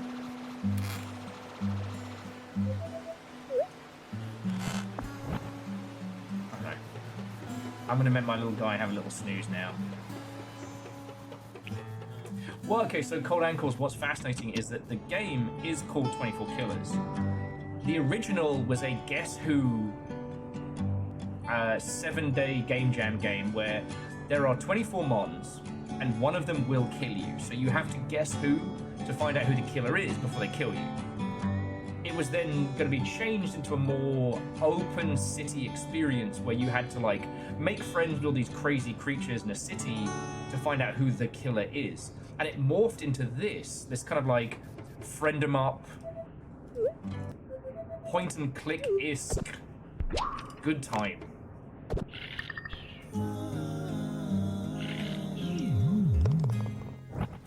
It's really good.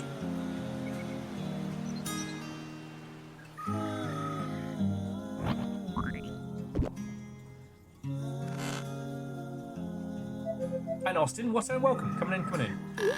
So we've been talking about this game for like, what? Hour and a half, coming up on 2 hours. And I think I've said all the things that I wanted to. How this absolutely has the soul of a game, unlike any other. Interestingly, even though it's no longer a murder mystery, it seems to maintain the whole... Yeah, you fucking legend. Nope. Sir, you very nearly fell out of bed. The soul still burns.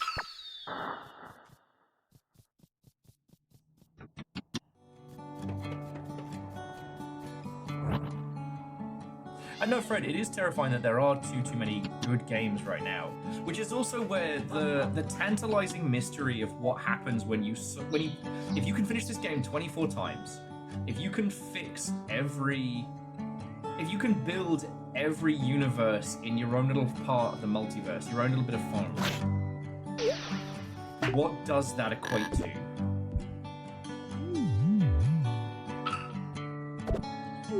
But that's no small feat. And I mean, like, even playing Silksong once a week, we haven't even hit Act 3 yet. And we played it day one, day it came out. And here we are. There's so much game.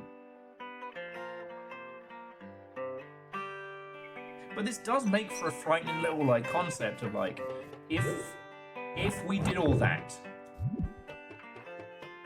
and it wasn't worth the time we put in, that would be infuriating.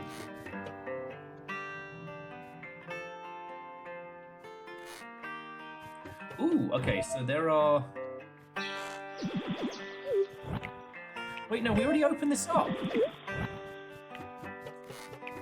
Huh. I guess it didn't save?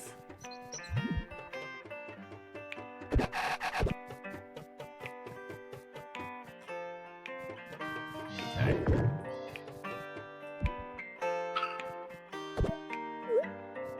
Catnip. Right, and there's a little...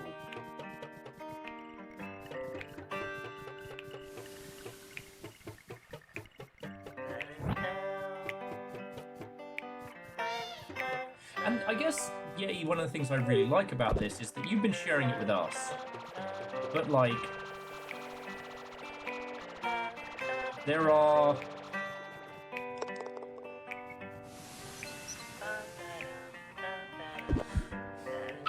so many weird little quirks in this. There are so many weird ways to gain whispers and get into all sorts of mischief, right?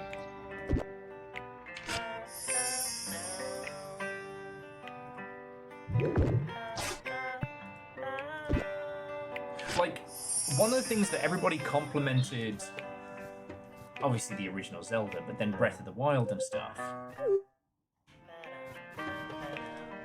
was this idea of, like, sharing knowledge between folks. Hang on, I want to see if I'm lucky enough to win a scratch off. Big money, big money! Nope. An item! It's a bowl of chili. Oh, that's cool. My little garbage guy picks that up.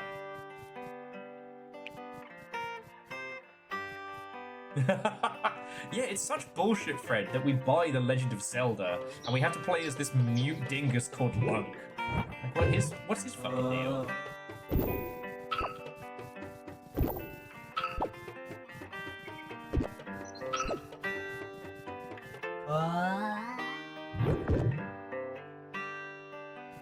But no, one of the things that people complimented Breath of the Wild on was how it felt like OG Zelda, in that sense of you're sharing tips and ideas with friends and builds and concepts.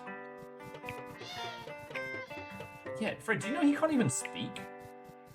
Fucking loser. Sorry. And this feels very much thusly because of its, like, crazy logic. It kind of feels like it's a game that wants you to ask your homies. When I'm like, alright, I can't work out how to get the crowbar out of the fishbowl. Now, what do we need to do to get that? We need to find who's selling the premium fish food. If we sprinkle the best fish food in the fish bowl, then the fish army will come and get the crowbar, and then Lord Fish will sell us what we need. God, there's a bunch of it I don't think saved. So yeah, I think we're just vibing here.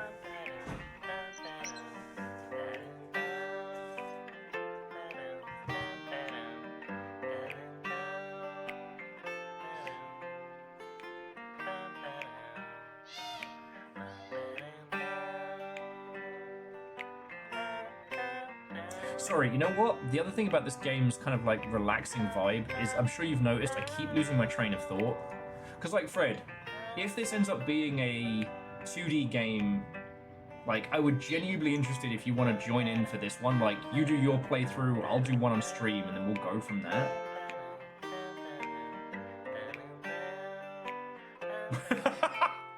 Scotty! Shut up! There might be some people out there who think I'm cool. Don't rob them of that hallucination. Do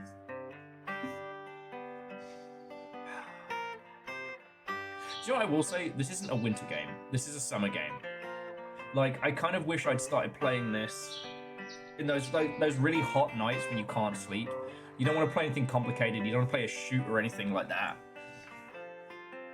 And the other thing, Scotty, is I do think that for as much as I like to tout the different styles and artistic creativity you can get in video games, ultimately, Shooty Gun Bang was something that I really enjoyed.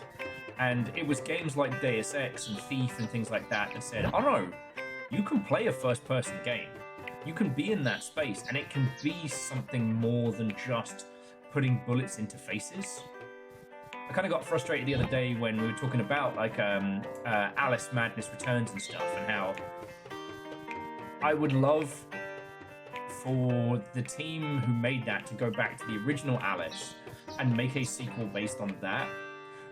Because Alice Madness Returned is a very 360 coded platformer brawler with gorgeous visual design. But all the problems with that game are problems from its time, you know?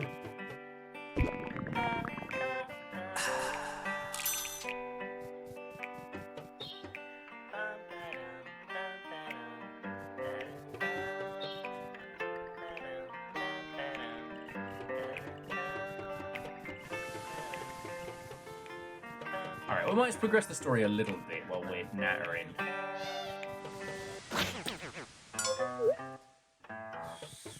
It's weird that it didn't save, but...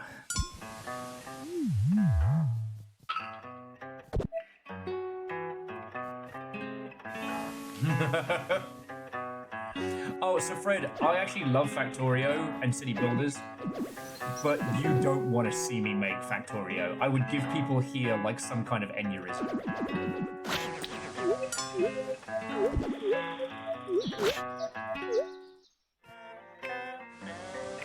So Yeti, you know what that means? The cuttlefish skit that I did last time didn't save.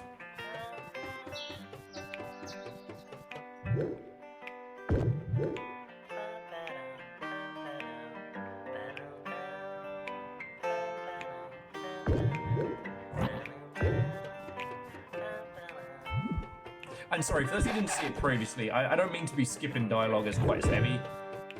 We did this last time and apparently I forgot to save it, because I'm a genius.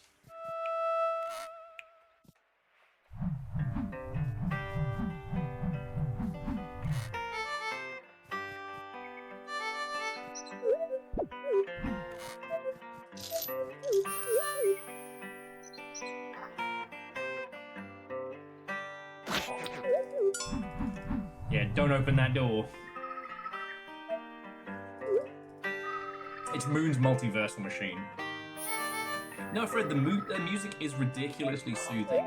And combined with how spongy the fail conditions are in this, i.e., it's not like you have in Stardew Valley, when the clock strikes 2, you're fucked. If you get knocked out and lose all your health ahead of time, you're fucked. In this, the day ends when you choose it does, or you run out of energy. If you run out of energy, the mole takes half your money, but you can win it back.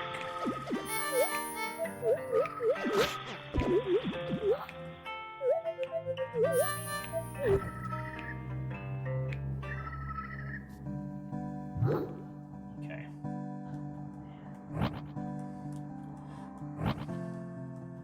Wait.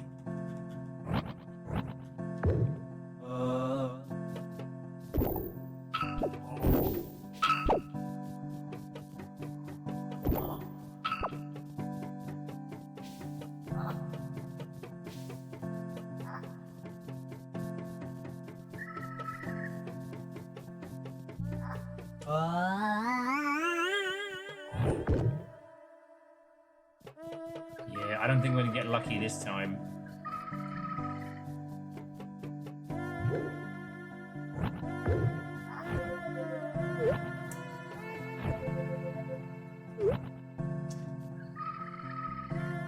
Basically, so when we played this on Wednesday, I managed to reach a little tornado that allowed me to skip all of this and head straight to Fishman down there, which I could not ask for a better skip. But here we are. No skip for me. However... Oh, this is the skip I was supposed... This is the way I was supposed to go.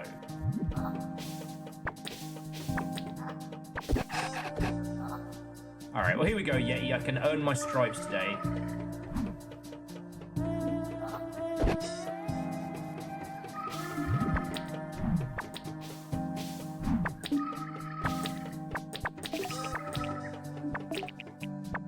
By me.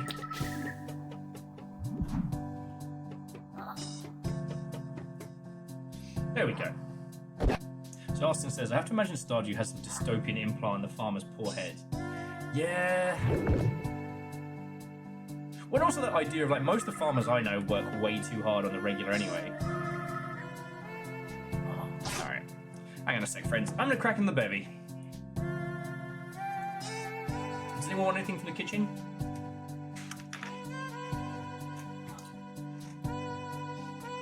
Can I get everyone a beveragino? I'm gonna get a twisted tea.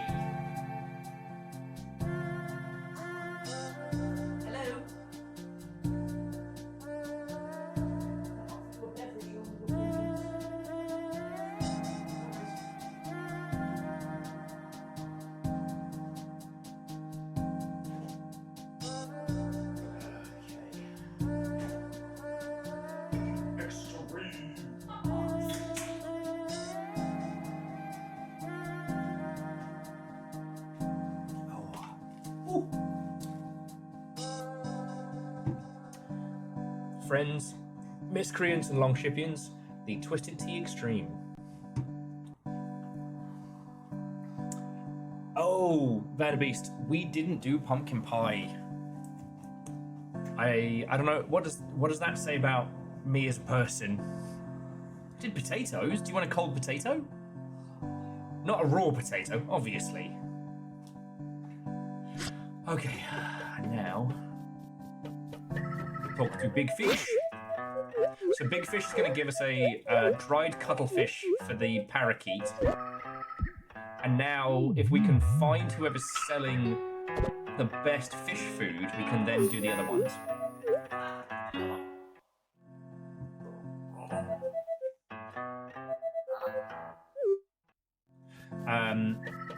Now, Yeti, did you... Can you direct me to where I can buy fish food? God, okay, but think about this. This was just supposed to be the point at which we were just having a natter. This wasn't supposed to be continuation of the game. Yet here the fuck we are. I just can't leave it alone. This sounds so British. Sorry, don't have any pie. It's like a cold potato. In fairness, they're really good. Alright, but we should then go look around to see if we can find anything. Is there really extra?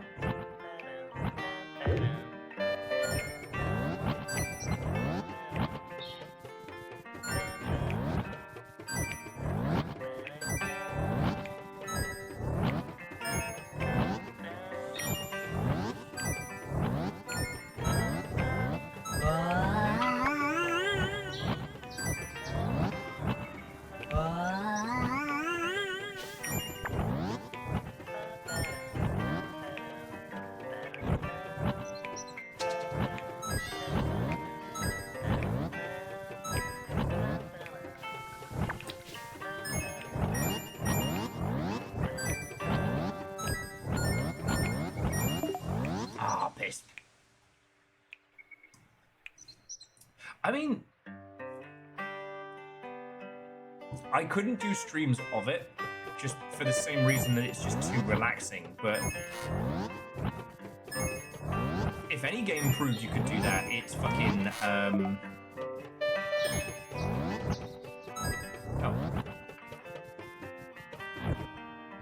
If any game proved you could do kind of like a relaxing lo-fi bluegrass, it's gotta be, Hard Space Shipbreakers. I can't do it on stream because it's too relaxing and I don't want to talk. I just want to vibe. Which is significantly less useful for those of you who are here for conversation. Okay. I'm getting distracted already. Which is a specialty of mine, I might add.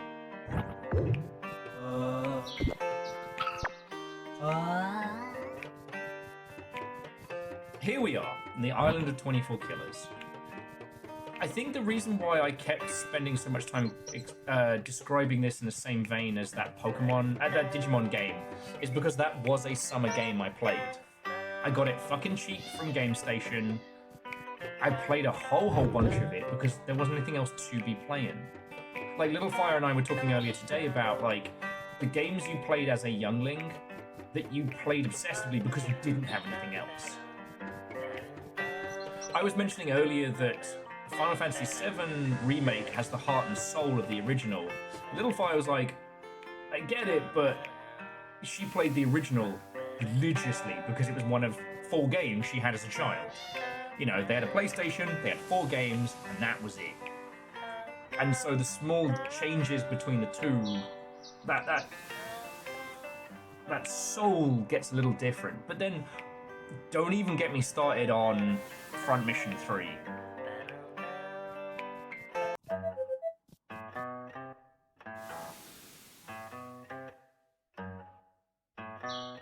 Austin, I'm so confused by that sentence. And numbers, you're right, what I wanted to do with continuing to play 24 Killers was have this be the background to our talk show, you know? This is Game Club. And like, it would be like if I did a reading of the book at book club, you know what I mean?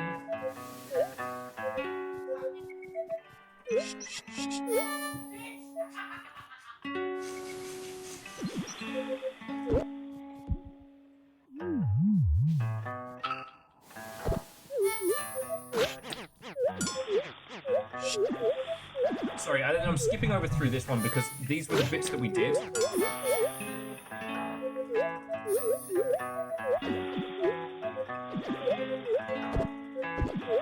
We did this at the end of last stream, and I guess I didn't go to bed afterwards. Okay.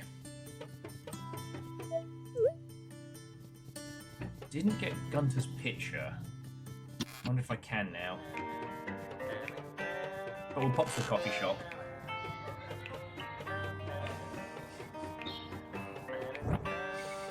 Sorry, every time you hear one of those cackles in the other room, you just need to know that some bloke, the worst person you could imagine on Call of Duty, just got ruined. Just take take the joy from that I do, you know? Okay. Okay, so they're gonna be... Alright, so they're back up tomorrow, so then we'll come get their photos. Okay. God, the Paul Simon thing broke my brain earlier today, though. Somewhere in the Indian Ocean. My mum used to listen to Paul Simon a lot, so... It's one of those, like, weird things that is baked into my noggin.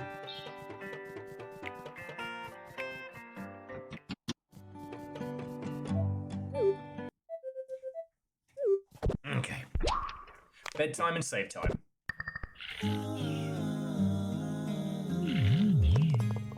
Somewhere in the indie game ocean, there's an abandoned military shooter.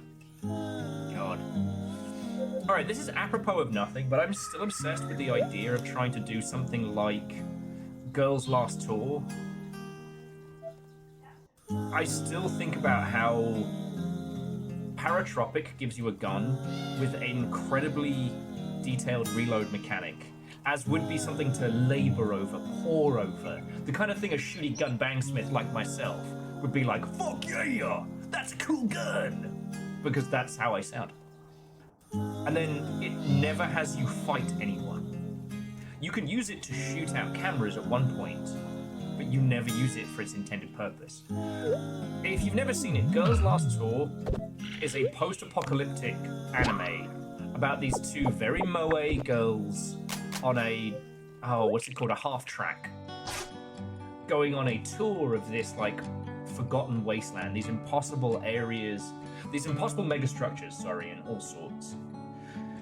Now, I won't spoil plot and points, but it's treated at first like a slice-of-life anime, but ultimately it's these two people with military equipment exploring, not for conflict, but because there's nothing else to do, it's the end of the world, using the scope on their rifle not to murder, but just to see what's over the next horizon. I don't know. I've been obsessed with that idea for a while. And look, and I understand that that's fucking ridiculous from someone who is obsessed with sniping games. I'm literally saying, like, hey, I want a game where you give me a Mosin. Well, a sniper configuration Mosin. And then I do no sniping.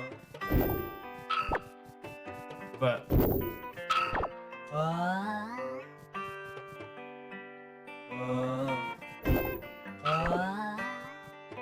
But I think there's something really powerful with that. I think the language of video games being predominantly one of conflict means that when we're told explicitly, no, it makes it pretty powerful.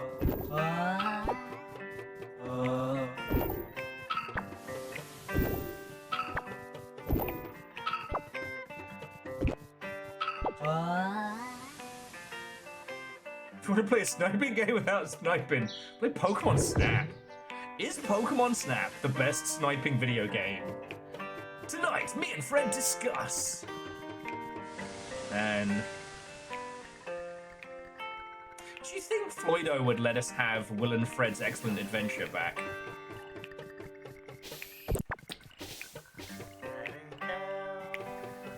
Pokemon Snap is a rail shooter. Well, one of the things you all know I love drinking and talking about is the idea of, like, disambiguation of mechanics. So, like, Pokemon Snap is a rail shooter, but you're not firing a gun, you're clicking a camera.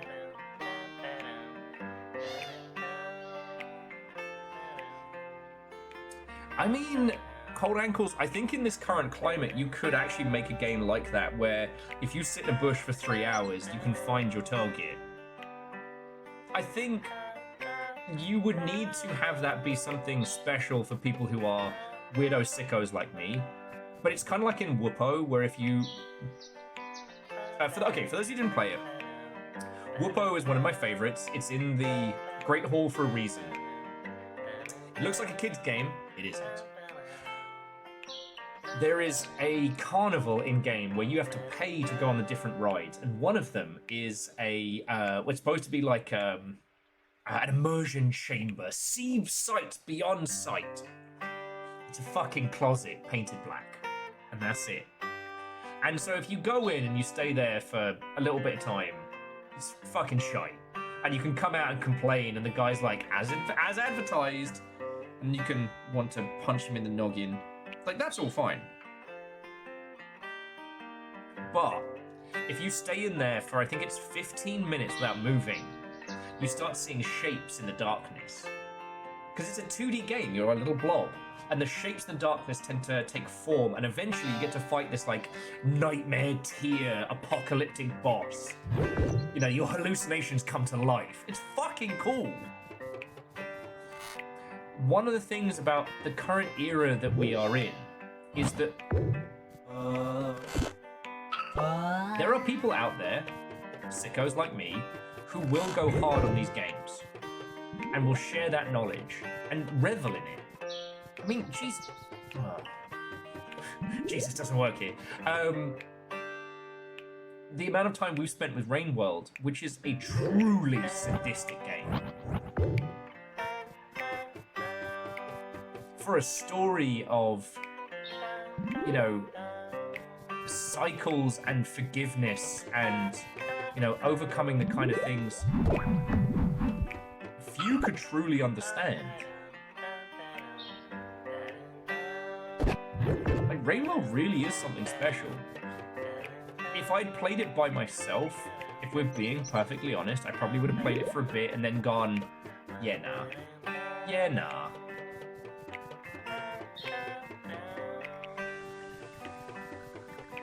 We didn't play it by ourselves. We played it proper.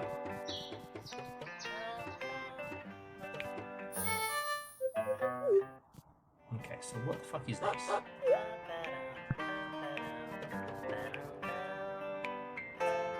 So I guess a bubble charm is the thing we've seen. That's a ring charm, sword charm, and I guess ghost whisper. All right, nah, we good for the moment. If we hit a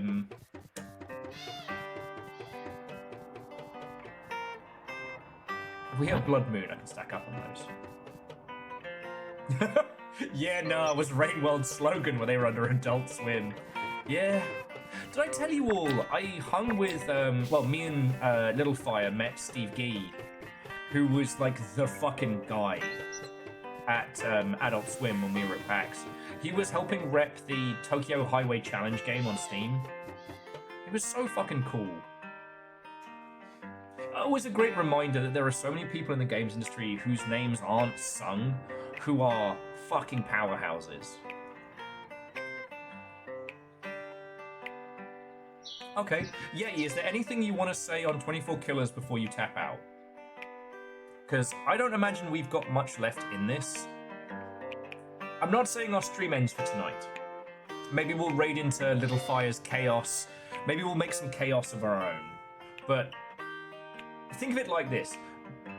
Game Club is going to be coming to an end probably in the next, like, 20 minutes or so. But that doesn't mean we can't have an after party. But, like, Yeti, you played the most out of anybody in our little game club. Sorry. And if you are heading to bed, go for it.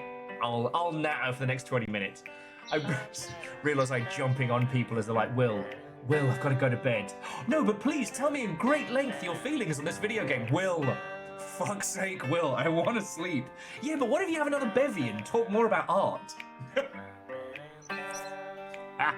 Look, all right, Fred, you can give me shit, but you do what I do sober, okay? You do the same shit that I do without a bevy. So Yeti said, I think I covered all the fun. Not sure if I liked it, but glad I did. Glad I did play it and happy I joined. Fuck yeah. Fred says, what I do stuff. Yay. Like, thank you. All right. And again, friends, if any of you want to join in for next month's Game Club, just look down in the About section here on Twitch, down the doobly-doo. Or if you're catching this on YouTube, I'll copy-paste it into the doobly-doo as well. I don't know what next month's game's going to be. And the thing is, you have to sign up now to join in for next month. But I don't know. I've had a good time with this. Sorry. And Numbers was like, so I'm about to be wheeled into surgery. I'll be under sedation for 10 hours. Will. Okay, but how good was Rain World? What was your favorite Pebbles moment? Well, I'm dying from spleen and rib-related injuries. Okay, yes, but like the juxtaposition of the Artificer and it's like tied to revenge as part of it. Well, I'm severely bleeding. I need medical help.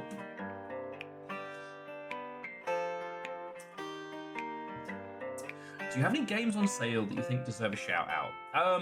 Well, okay, I'm going to say this because we do have some people who have not been in the Longship for a long time. Head to the Discord. On Discord, we have the Great Hall. Every game in the Great Hall is something that is very important to us, or one that I personally stand by. Like, hang on, let me have a look and see what the full list is. Most of it is shit, you know? But, yeah, The Great Hall, My House.wad, Project Silverfish, Tunic, Lunacid, Heaven Will Be Mine. This Game Blows is free, but Pacific Drive, Tales of Iron. The first one, because Tales of Iron 2 felt a little... It didn't feel as fleshed out as its original. Chance of Sonar, Umurangi Generation, Night Team 4, Sunlight, The Longing, a game that lies to you and says it's going to take 400 days. It doesn't, but oh. Heaven's Vault, The Magic Circle, Bramble, Red Light Club, Everhood, Opus Magnum,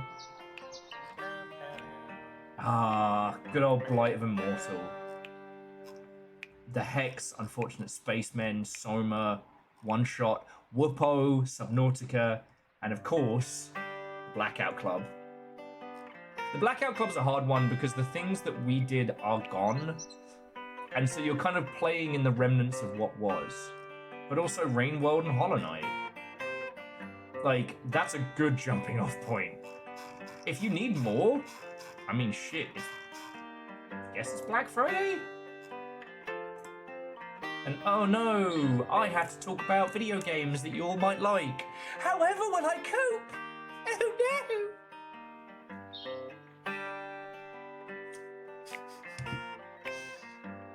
no! Old Will, welcome to my TED Talk. The exits have been locked. Overguard, they call me. No, numbers. Will, I've been shot. Call 911. Hello, 911. Have you heard about Project Silverfish?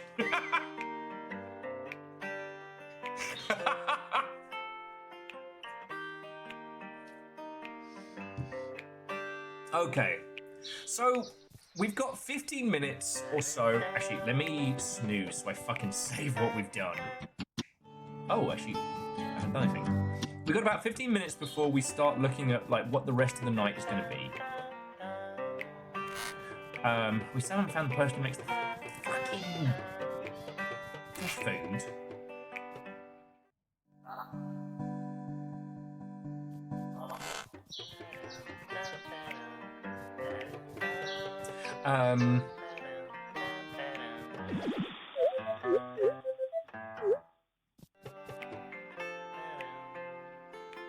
Incoming enemy fire. Activate the overguard. What ho! Sorry. God, guess I am still scrambled. If you have any thoughts or feelings on 24 Killers, now's the time to throw it in. I'd say, yeah, we'll do 15 minutes or so, and then we'll start looking at where the Game Club after party is going to be. And, well, I'll make sure that all of this is kind of segmented, for Game Club proper.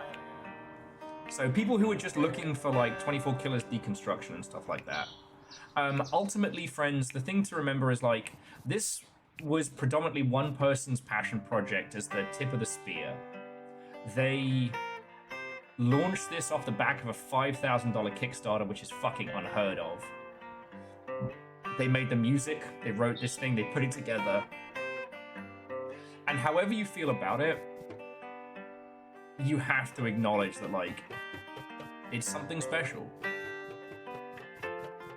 And what's really interesting is the people who've played this, even the ones who didn't really like it, it almost feels like sometimes you can appreciate the craft in something even if it's not for you. And this feels like one of those. Like, I wasn't even planning on playing anymore, friends. The point was supposed to be, we reached this stage, and we just used this as the background noise to talk about it some more before the next thing. And I can't stop.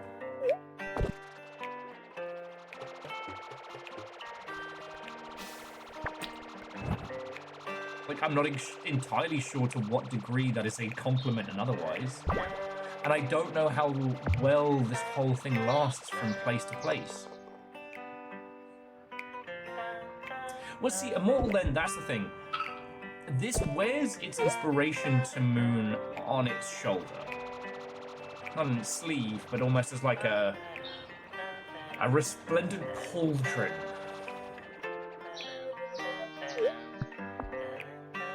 But one of the things that I found was that when most folks talk about this game and they talk about Moon, it weirdly tends to end discussion about it. You know, this game is more than the sum of its parts. And it's definitely more than just its inspiration. The reason why we haven't jumped onto the Moon team's newest game, it's not been doing so good, and I don't want to punch down, right? Because, like, it's real easy to talk about games like this.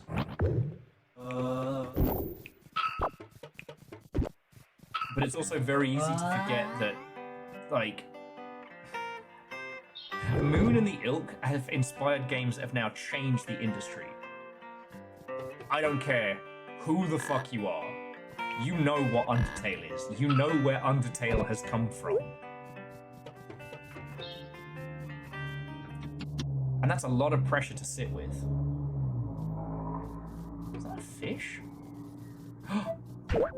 Tropical fish food created with loving husbandry of dedicated aquarist.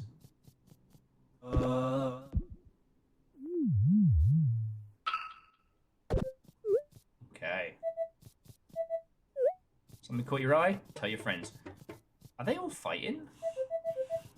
Gunther's back, the brew flows, the Mons are having a place to hang out. You managed to make a gun fort cozy, Pratt. Alright, Gunther, play us out. Hey on. Any requests? Other birds, wind in the alley, mole.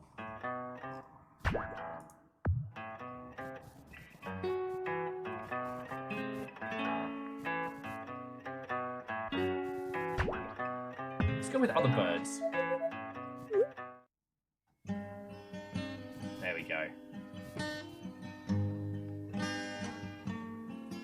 I mean, shit. I could finish this Twisted Tea and talk about how this game evokes more emotion from 2 frames of animation on a strange cowboy parakeet than whole teams have tried to put into their grizzly, chin, brick-faced protagonist.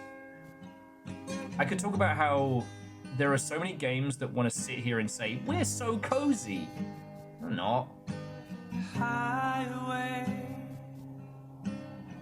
Calling your game cozy doesn't make it be a place I want to spend time.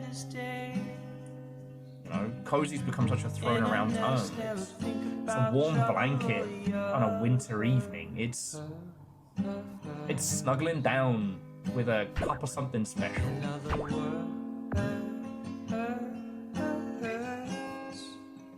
And this actually does it. And yeah, it feels more summer holiday than it does like winter evening.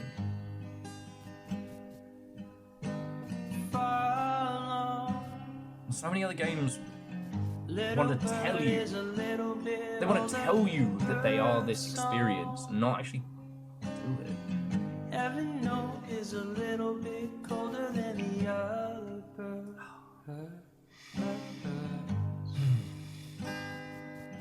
In other words.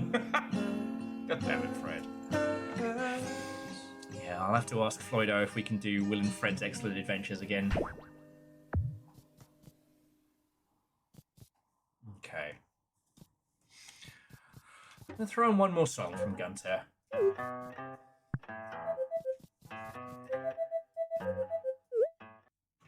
I'm gonna nip the loo. And then we'll do closing thoughts and see where the rest of our night takes us. I'll be back in just a second, friends. When I start stressing about nothing in everything, I see the hills, I see their dressing green from spring to spring. When you're on a mountain, you're just looking down and can't see it's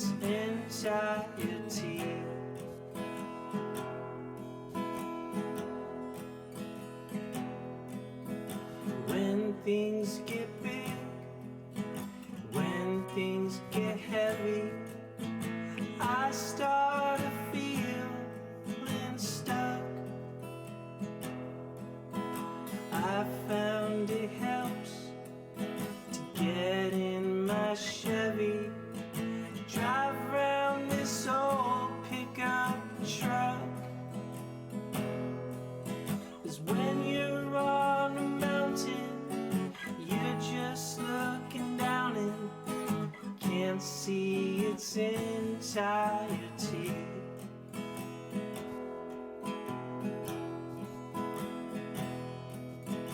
Missing my dad, miss being looked after, miss when you helped me out.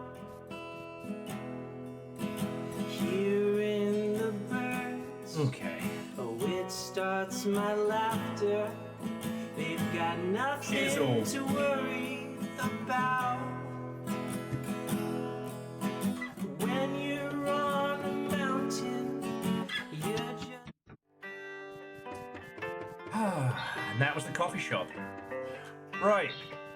I guess final thoughts. I thought this was a really good opening gambit for the game club. Love it or loathe it. This is the kind of game that makes you think and talk and discuss with the homies. You can't say fairer than that.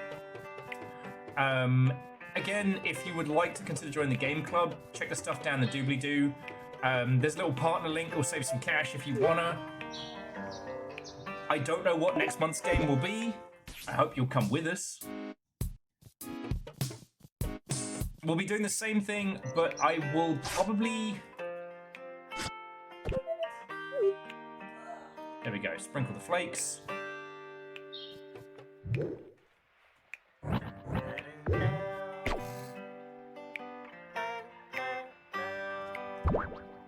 Oh.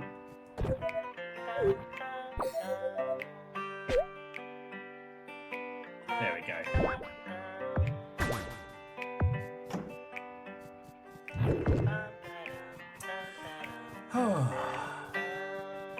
God, this game is just engrossing. So, whatever we do with the next game, I think the only thing I'll tweak is that once I know what the game is, we may do a couple of days on it, not just one.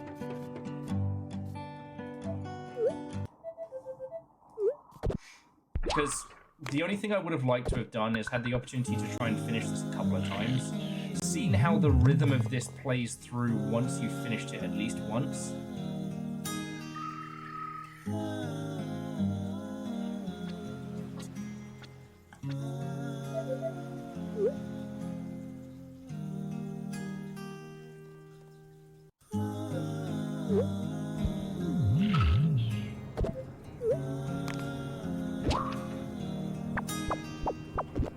Because like I said, I feel like we're sitting on the precipice of a larger mystery. And you know I'm a sucker for a mystery.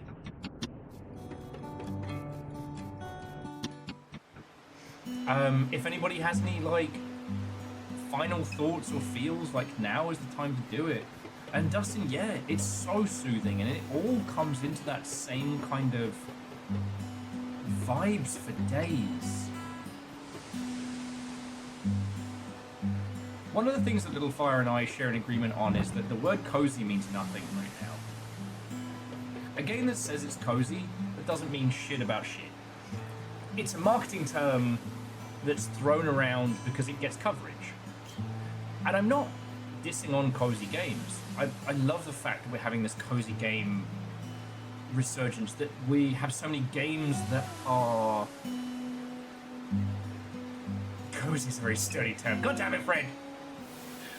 But cozy is thrown around with such reckless abandon that it no longer means anything. There are games that have that, but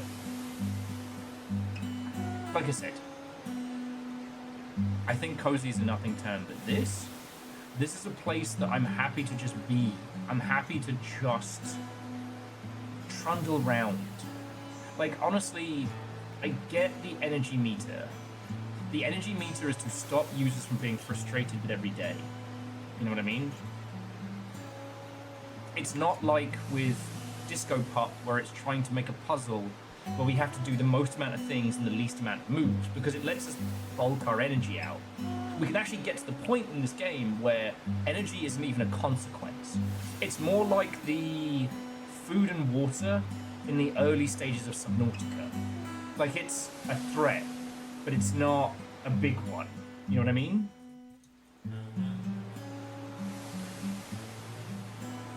And yeah, and Scotty, that's entirely fine. How you describe a game, how you choose to describe a game as cozy is valid. How a game being sold to us is described matters. That's where I take umbrage. And I wouldn't call this cozy, but because this is a summer afternoon. Like, when we played through this, it reminded me of being a kid and going on holiday to France. My stepdad took us around a bunch of places, and again, I think we were just visiting friends and shit. I didn't speak the language at all. I guess I knew a couple of words like, you know, hello and thank you and shit like that, but I couldn't have a conversation.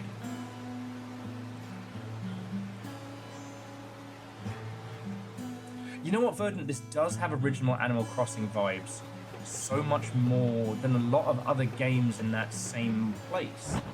You know? And that's no small feat.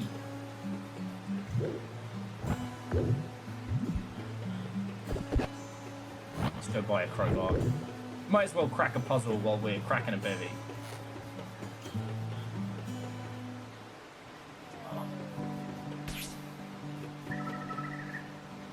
And the kind of games where you do want to just be in the world are rare. I always thought it was wild that with good old World of Warcraft, how long it took them to understand that people did sometimes just want to be in the world. They didn't always want to be fighting and questing and kicking off, you know?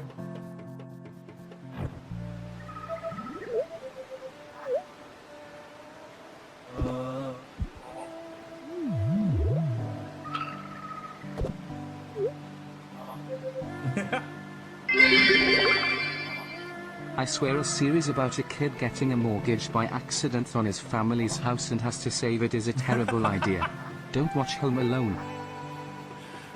But, Akari, I'll tell you when the jokes go over my head, and I'll tell you when I don't get it. That was exceptional.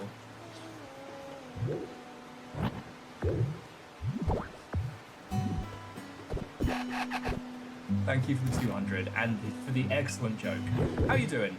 We're kind of at the almost after party stage of our 24 killers.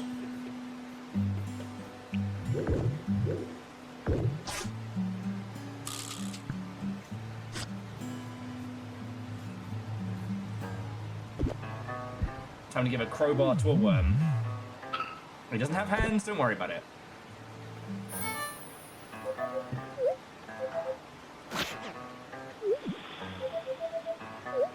Okay.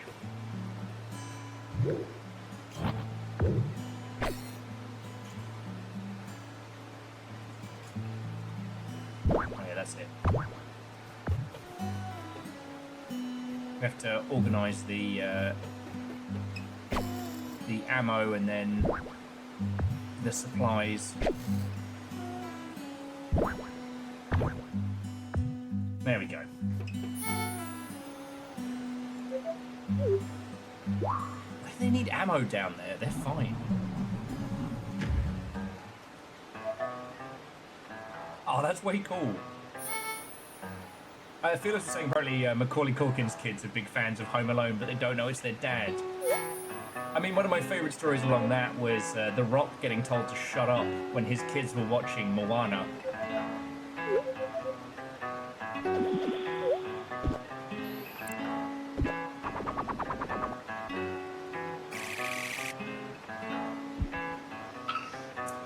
Okay, so friends, we're gonna switch gears in a second. I'm gonna bank this save. Well, I'm gonna get the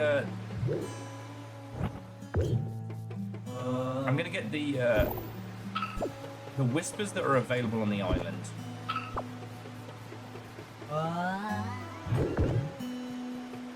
And then let's start thinking about what we're going to do next.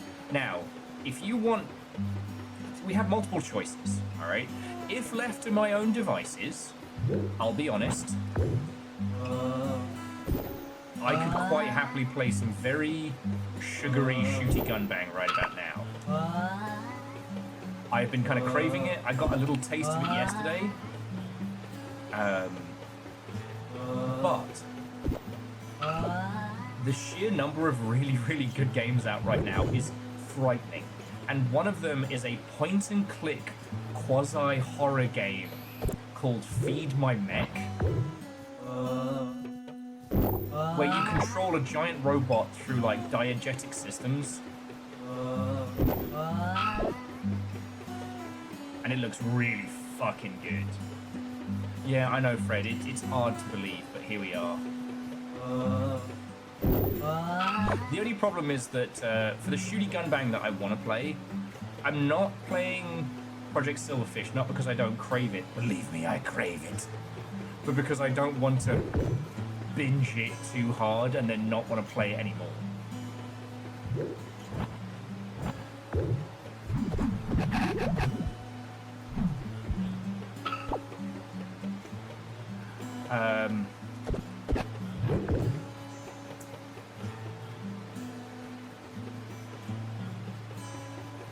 So yeah, I think one of the reasons why Arena Breakout's taking my attention is because it's free. It's hitting that shooty gun bang, but it's not quite as punishing as other extraction shooters. Because I enjoy battle royales, I enjoy extraction shooters. They're their own self-contained story. God, I wish Hyperlight Breaker had been better. God, Hyperlight Breaker should have...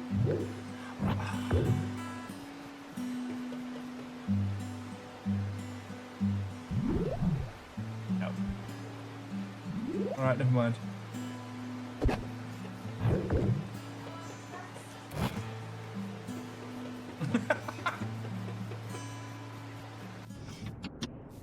It's always fun to hear Little Fire eviscerating the masculinity of others. Sorry, I'm not holding my train of thought very well at this point. But yeah, so we're not done with stream tonight. Just the question is, what are we doing? Where are we doing it?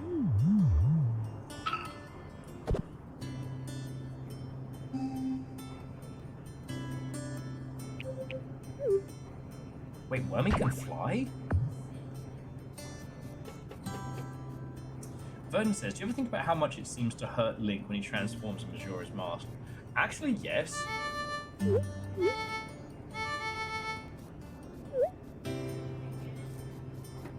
The idea that something that we talk about a lot in video games, i.e., you know, transformation systems and the ilk, might actually fucking suck.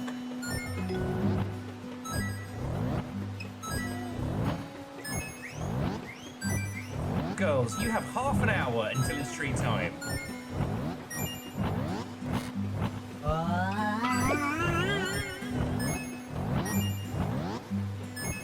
Please do not let them tell you that they are not loved.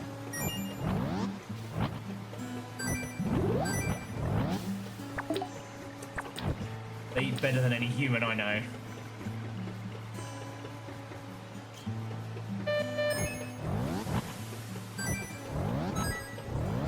Also, if you haven't seen this game, the cat's ability is literally the zoomies. To my understanding, if you take the catnip,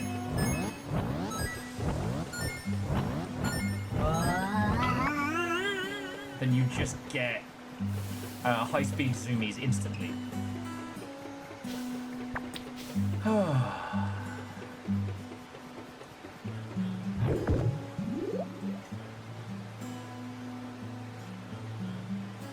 Okay, for realsies, I'm going to go back and sleep. Sorry, we're going to say hi to the new person. We're going to go back and sleep. And then we are done with 24 Killers. I guess shout out to the Game Club for getting us to fucking play as much of this as we have, for being the best excuse to jump into this. My only regret is that I wasn't able to get more folks in for this, because I do think 24 Killers is special. And if you take anything away from all of this nonsense, let it be that you can make your own weird strangeness.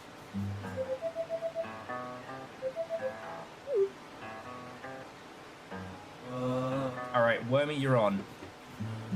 My little military guy's hitting that treadmill.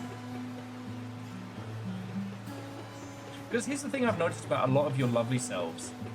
A lot of you who tend to frequent the Longship are excellent world builders. And maybe it's time for you to make your lore Bible. I'm not saying design Bible, right? I'm not telling that you should start making a GDD right now. I'm saying that you should consider creating the world in which your thing might exist now. Because if there's one thing about 24 Killers that shines through, is that this world is so rich. Like, the idea that we're only seeing like a snippet of this. And that's kind of fucking powerful. Also, these two are just bringing this shit up, so we might as well get a couple in. Or loreable, if you will. Which you shouldn't, because it doesn't work.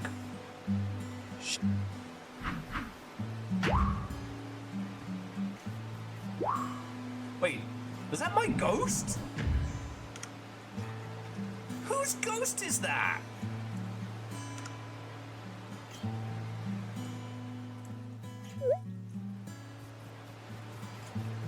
Okay, bye, ghost.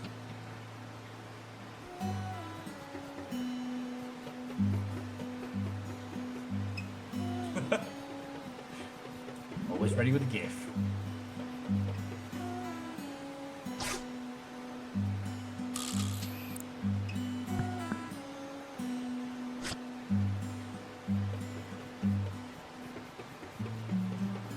But yeah, I really think there's a... Bits for bacon sighting. Bacon's not dead! Stop telling everybody you're dead!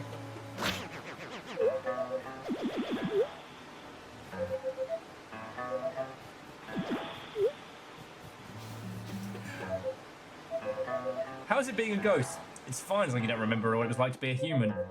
In the body, you have a much wider range of senses. And if you were suddenly to remember what it was like missing out on, I would leave this world behind and search the next.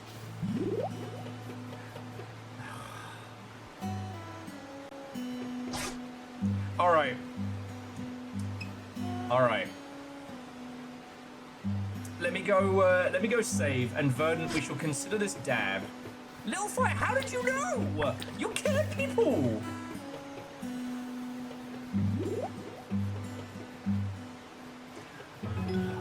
The point where I find out the little fire is like, not omniscient, but omnidirectional.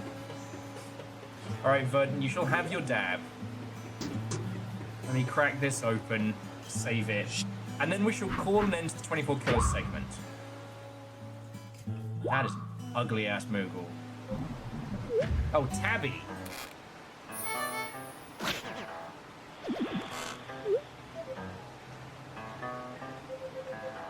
I always know when the Overlord of the Church of the Crispid Undead is mentioned. God, he's not dead! Fuck you guys for making Rip Bacon the Jarl. Okay, okay. Alright. Closing thoughts. Friends. For those of you that played 24 Killers, I hope you had a really good time. For those of you that were confused about the Game Club and how it worked and things like that, like, thank you for telling me. We were literally the first partner they brought on board, and our job was to be the test case, the example, the New Zealand of streams, i.e. the place where everybody does their A/B testing. I am really excited to find out what the Game Club does next. And for every discussion I had about this, I really value. Little Fire and I had some really in-depth discussions, and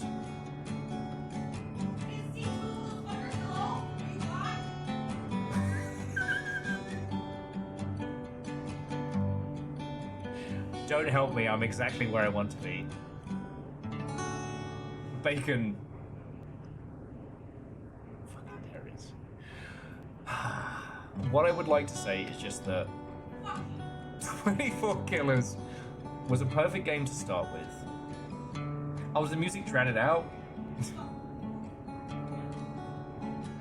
What Little Fire is doing to those individuals probably cannot be described in polite conversation, but they will remember the vengeance that has been wrought upon them for generations. But that's not the point. This game has spurned so much great conversation and it's been lodged in my brain since we played it. The reason why I wanted to apologize earlier is like, either we should have streamed this for multiple days, or I should have played this earlier because I needed the time to think about it. Like, I was in the shower earlier today and I didn't realize I'd zoned out for like 40 minutes. Just thinking about all the different interactions and all the different stuff together. Hey Noel, what's and welcome. Little Fire is wrecking foes over on their side of Twitch right now. We're kind of bringing to a close our like Game Club talk. The stream's not coming to a close, by the way. We're not done with stream for the night, but we're done with 24 Killers. And I'm just kind of doing my like closing thoughts and stuff, whilst Little Fire is basically wishboning poor bastards on the internet. It's kind of fun. And no, I did get your message. We will organize a thing. No, Scotty, it's my poltergeist. My favorite poltergeist. But no. So Null, I don't know if you're aware of 24 Killers. Non-conflict quasi point and click with this wonderful like summer holiday vibe to it. I'm so happy it exists. It was the Game Club of the Month game. I don't know what the next one will be, but this one was a banger. So anyway, to all the homies over at the Game Club, thank you for choosing this one. I'm glad we played it. I'm glad we talked about it. And it's the kind of game that deserves more love and deserves more conversation. More than just, have you played Moon, a remix RPG? So thank you all. All right.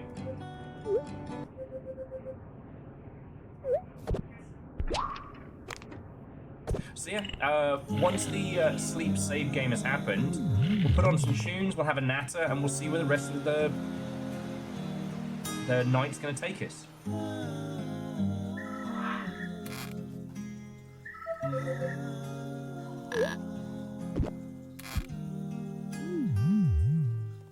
But I do need to make sure the night plays out, because I didn't do that last time, and I had to redo a puzzle that I had basically broken.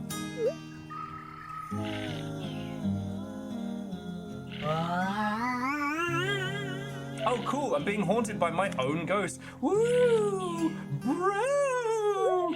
What the fuck are you doing in my house?